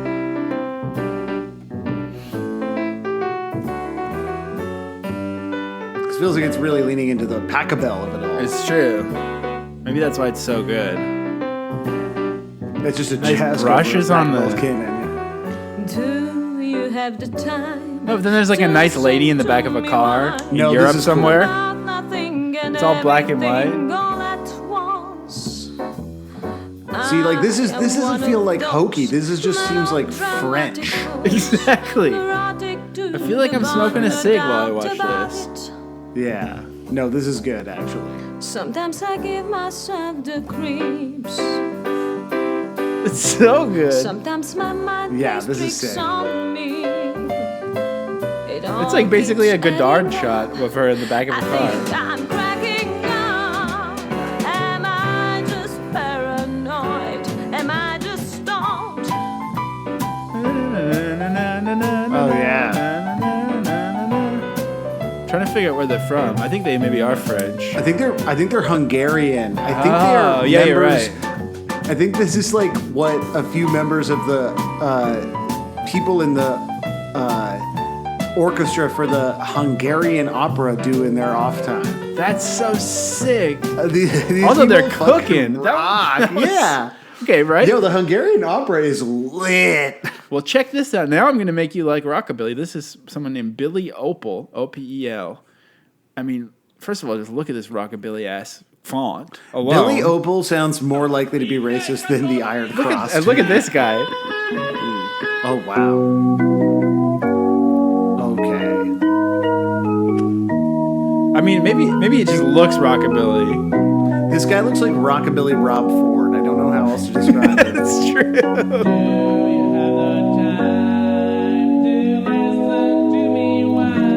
Oh, this is good.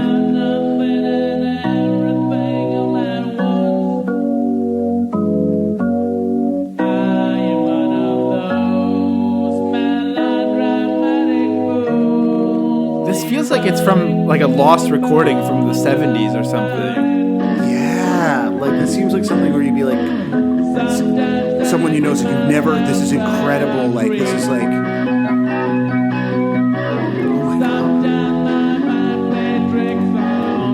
It's rockabilly in the sense that like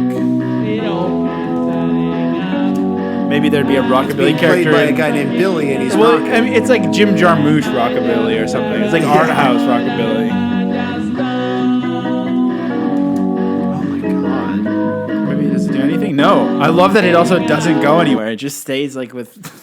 I mean, that's so cool. Sick rockabilly organ. That was fucking awesome. So again, I was thinking like, is this an old standard or something? Because also this person Keller Williams, like this feels like it's from the 1950s or something. Even that just this photo. picture. Yeah. What? Hold on. It's. I'm I not think hearing. it's just. I think right? it's just silence to the start. Okay. It's just all vibe.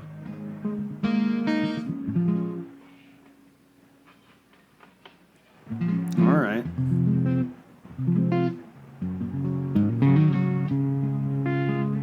You can hear that, right? Yeah, I can hear just the noodling vibes.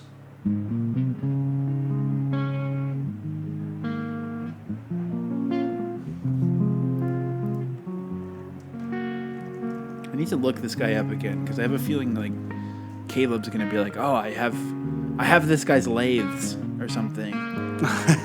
Yeah. Definitely like someone has this guy's lathes in their closet.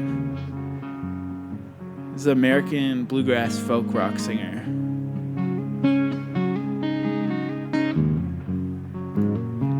I think he sings. Yeah.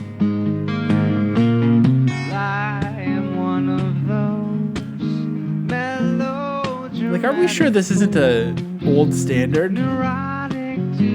Yeah. Like, is there a chance that this is just like Green Day's is just a cover? Yeah. I'm obsessed with this one now.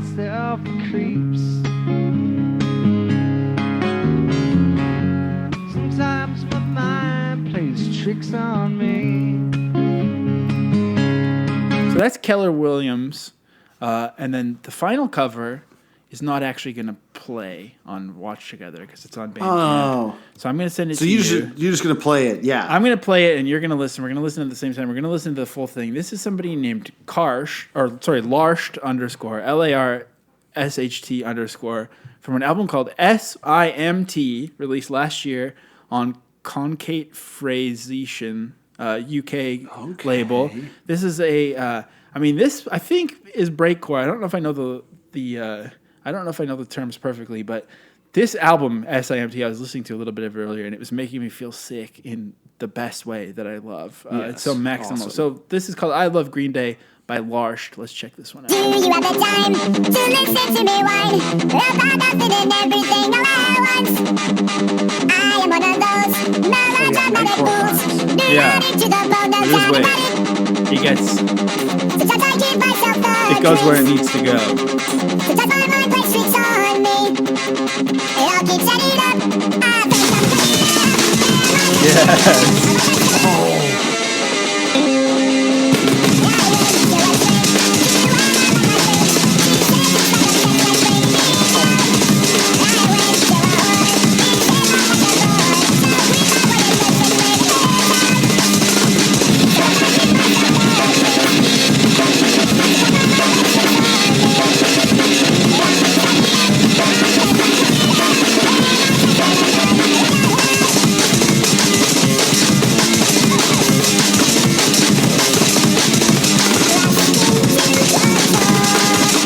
So that's Larsht. I love that it just cuts off. It's so good. So that's the covers. I think when we do our final thoughts, we should listen to the hand pan again. That's kind of probably the best let's one hit that for, handy panny. Let me see. Where is vibe it there. here? The Mystic Hang with the hand pan. I mean, I always knew that this was going to be a special one. I think it was actually just another great episode of 155 that I really enjoyed. There was nothing too magical about it, and I liked it. It feels like home, really. Just watching a bunch of weird shit, goofing around, and that's about it. What a great time. Green May was wonderful. I can't wait to spend another half century doing this with you, Sam. Hopefully Green Day will release more songs before the end of them so that we don't run out of songs.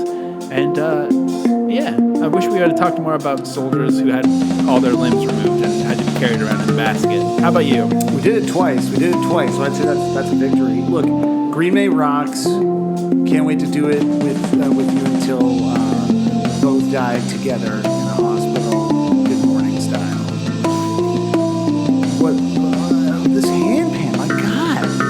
so good. And look, for people who have listened straight through the end, next month is going to be fucking sick. Yeah, yo, you should. No one spoily, but if you've listened, maybe why don't you tell them what it'll be? Can I say it now? Yeah, why not? There's no rules. Motherfucking June breaker. Yeah, we're going to be talking about the MGK song Jawbreaker every single week next month.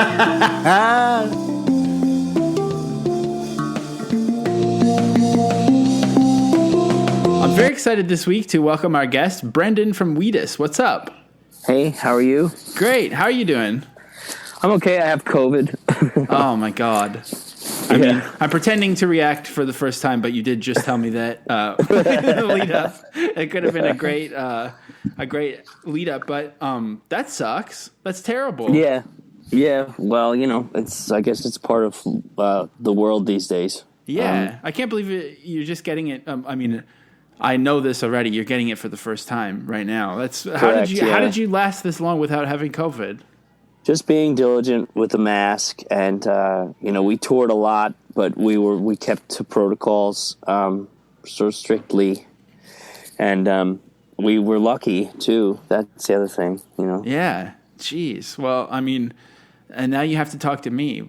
Feeling sick. That's the worst. But I hope I don't come on. I am feeling like sort of woozy, tired, like. That's honestly the vibe of our show in general. It's just kind of like complete ego death. Show. Yeah, exactly. So I think it's going to be just fine. But you're here this week because we're ending out our month of Green Day coverage called Green May. Very clever title, I think. Yeah, very cool. Yeah, if I do say so myself. And every time we talk about a song, I dig deep into YouTube and I find all the covers of a song. And I was pleasantly surprised to find Wheatus covering Basket Case by Green Day. I mean, it's an incredible cover. I love it so much. And I guess before we talk about the specifics of it, just tell me, why did you choose to cover Basket Case? That was my favorite song from that first, from Dookie, for their first major label record, I guess you could call it, or whatever. But, or their first sort of like hit record. Yeah. But, I always loved the way that the video, the colors in the video appealed to me a lot. It's got that weird sort of blown out pastel-y kind of look to it. It's very cool video, and I like the subject matter, and I love the guitar playing. It's super cool. Billy Joe is an interesting guitar player. He's got a lot of sort of palm mute like metal chops. Right. But the way that he does them isn't necessarily metal-ish. It's something else that's sort of chuggy, like power rock or something, power pop or whatever you want to call it. I don't know. Like I hate using the word punk because it's been so misassigned. Right. Yeah. Yeah, and I know that Green Day we technically considered a punk band on some level, but I also feel like they're just like sort of like a really good power pop band, Right. I mean, I gotta stop you right there and ask, because that's kind of the theme of our show in the last little while has been trying to understand what the fuck punk means, or if it means nothing now that everything, everyone says their new investment portfolio is punk rock because it's disrupting finance or anything like that. I mean, when you think of the word punk, what do you think about? What does it mean to you? In its best, I think the ethos is about just following your own instincts on your identity and your approach to your worldview and stuff, like being thinking for yourself and coming up with your own just means to relate to the world, I guess, Right. I also associate it with a sort of a live and let live kind of vibe, where it's like there doesn't have to be a strict adherence to any set of guidelines that anybody else set up, It also feels to me like it's not for whiners. Like you gotta kind of like get your shit together and and make it happen. It's like a DIY ethic that way. Right. I feel sort of like warm about punk in those ways. Right. But as you said, like, what does it mean? The word's been used so many times for like the weirdest, like, crypto people are punk. Like, shut up. Like, that's like, that's not fucking punk. That's asshole. There's a huge difference between like disruption for the sake of like life affirming like human quirkiness and like some weird like libertarian like Ayn Rand fantasy where they're gonna like where Atlas is gonna shrug and everybody else is gonna die and you're gonna be okay. Like, that's not punk. That's fucking dumb. So did you, like, in a more kind of straightforward sense of the term, did you grow up going to punk shows, or like how did you get introduced to kind of your world of alternative music? No, I think that so in the 80s, a lot of the alternative music I was exposed to was on like mixtapes and things, along with hip hop and metal. Mm-hmm. I remember there was a kid who had a Crumbsuckers jacket in my hometown, and I was kind of fascinated by whatever that could be. People there was no internet, so it was like you had to get your whatever you were looking for had to come through another person. So it was very limited exposure to punk when I was younger. Mostly the music that was in my face was radio music or MTV music. Mm-hmm. And a lot of that had been infused with punk by then. Mid to late 80s was a time when, even AC/DC was like considered to be punkish in some ways. I could see that.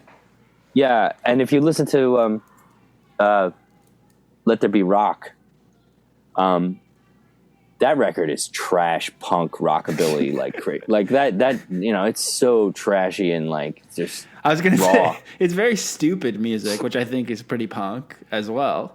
Sure, yeah, absolutely.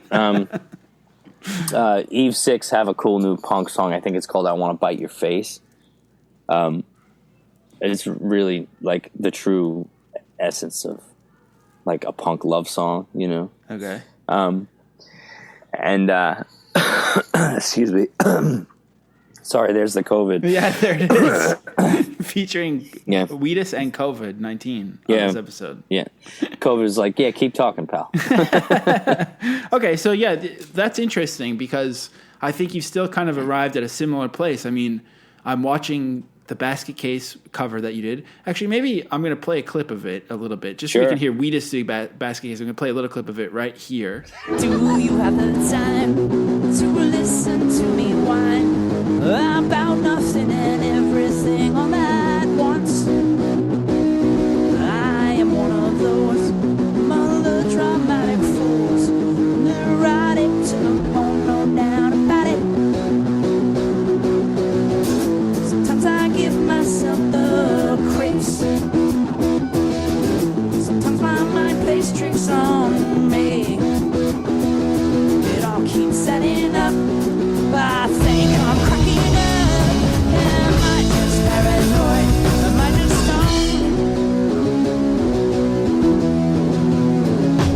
stoned? I mean, this is a very DIY kind of setup, and it's very interesting to me just to see, your take on this song, which I think is very punk sounding, and I also am interested and fascinated by how many people are in your band and this cover. Right. More than Green Day. Yeah, exactly. We have Wheatus has always been a bigger band. We were never a three-piece, although our label would have liked us to be during the sort of like late 90s wave of Blink and Green Day and anything post Nirvana. Three-piece was like, supposed to be like this hyper efficient, simple meat and potatoes kind of model of a band, Yeah. And that's fantastic, but like, Rush is a three-piece and that's not punk. Right. So you love Rush, don't you? I do, yeah. That's sick. Very much so. I like them too. I think it's kind of like everyone. I think the world has moved on from bashing Rush. It's kind of played out at this point. Yeah, they got a lot of hate when they were, their first 3 decades. They got, kind of abused, but in the press quite a bit. And then, of course, like when a band has been there that long and they're still filling stadiums, and it's like a whole bunch of their songs and you don't know why, because it wasn't because they were on the radio. It kind of, it's like you have to admit it, and in some sense, that's actually punk. Mm-hmm. Like. When it's like, they are a progressive rock band, obviously, and they sing songs about science, and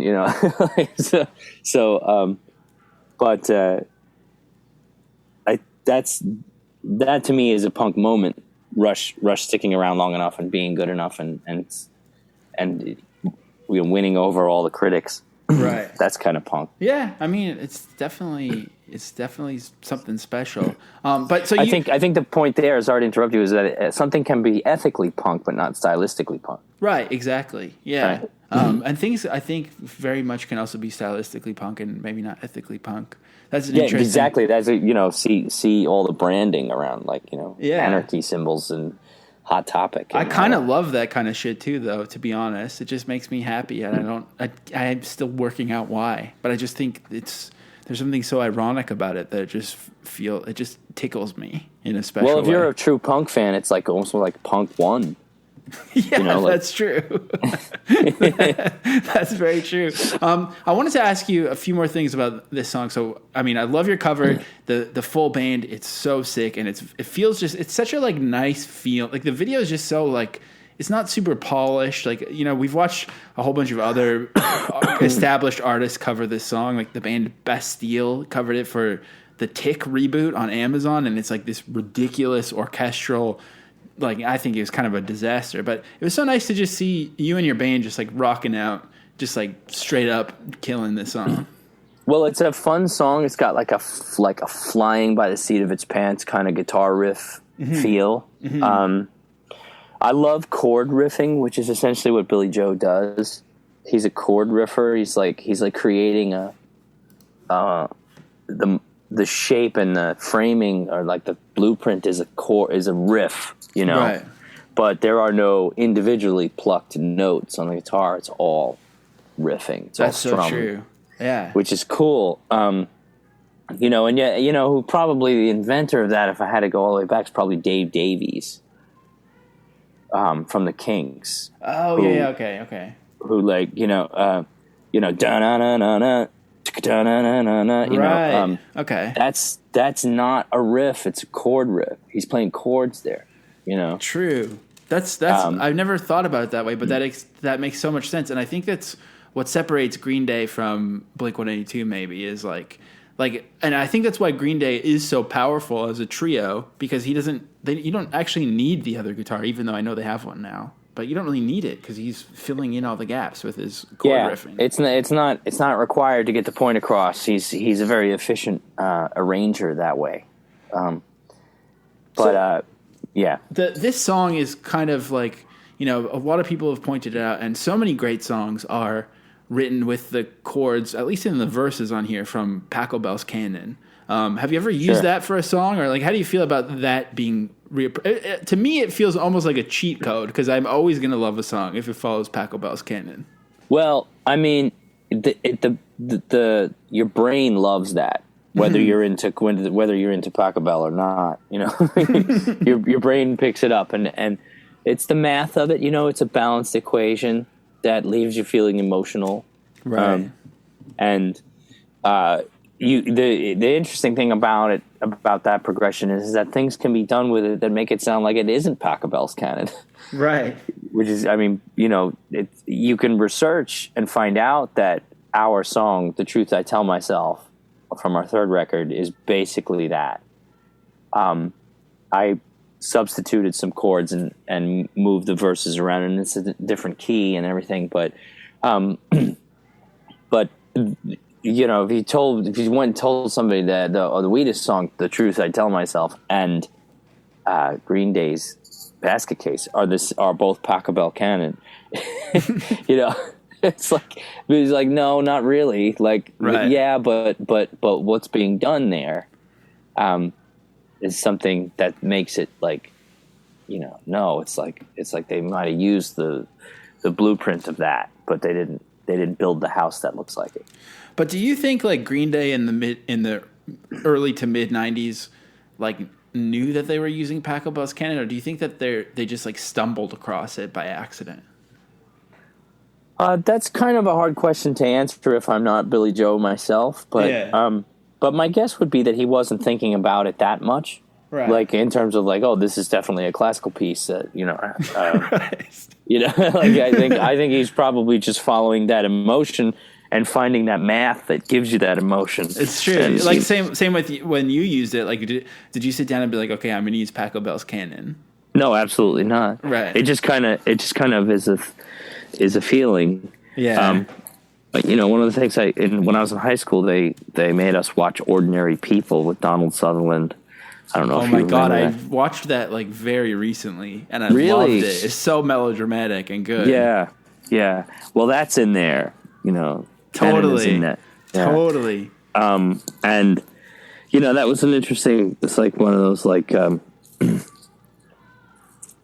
It does give you existential dread and sort of feels like it should be rejoiced in some way, and that kind of makes it a perfect song about anxiety or existential truths or any of that kind of like sleepless insomnia stuff. Right. Those thoughts, Totally. So that brings me to my final question about the song is, this song is very much kind of a self-deprecation anthem. And of course, you are responsible for one of the most famous self-deprecation anthems of all time. I just want to get your thoughts on like what is so appealing about these kinds of songs for us.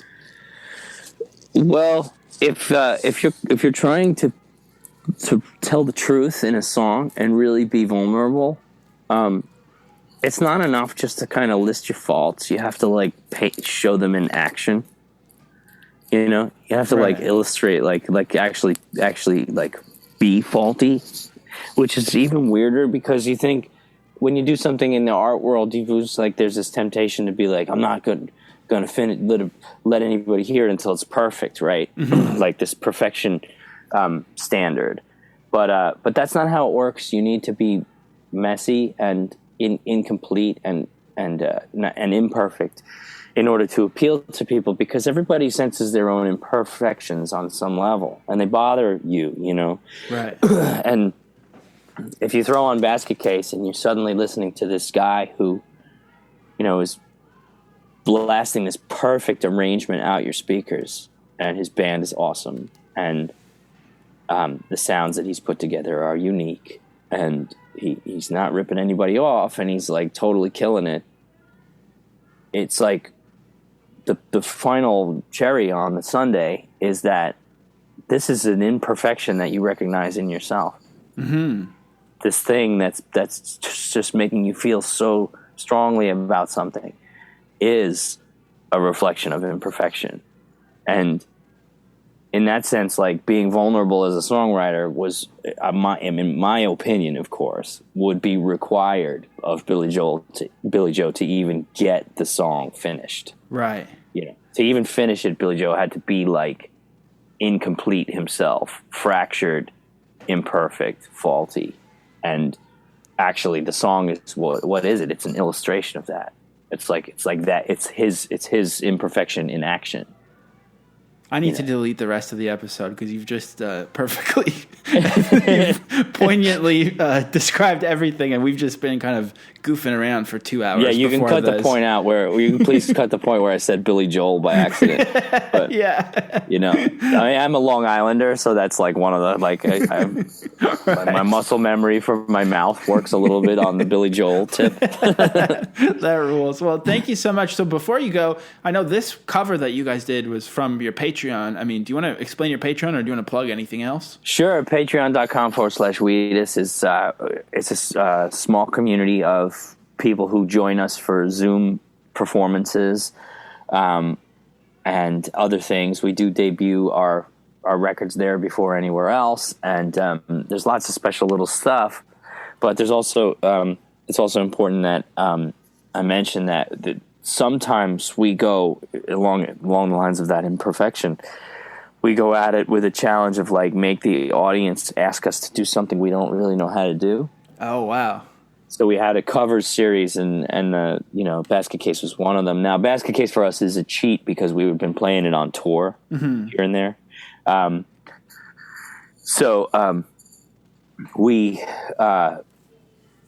We do make mistakes there on purpose as a result of just doing what the audience wants us to do instead of what we want to do. Right, It's okay. like, so it's a place where our Patreon is a place where our friends and fans and audience members get to tell us what kind of a band to be. That's so cool. Yeah, that rules. Yeah, that's awesome. Well, thanks again, Brendan. Yeah, thank you, man. This was. I'm glad we could do this without being too sick. I went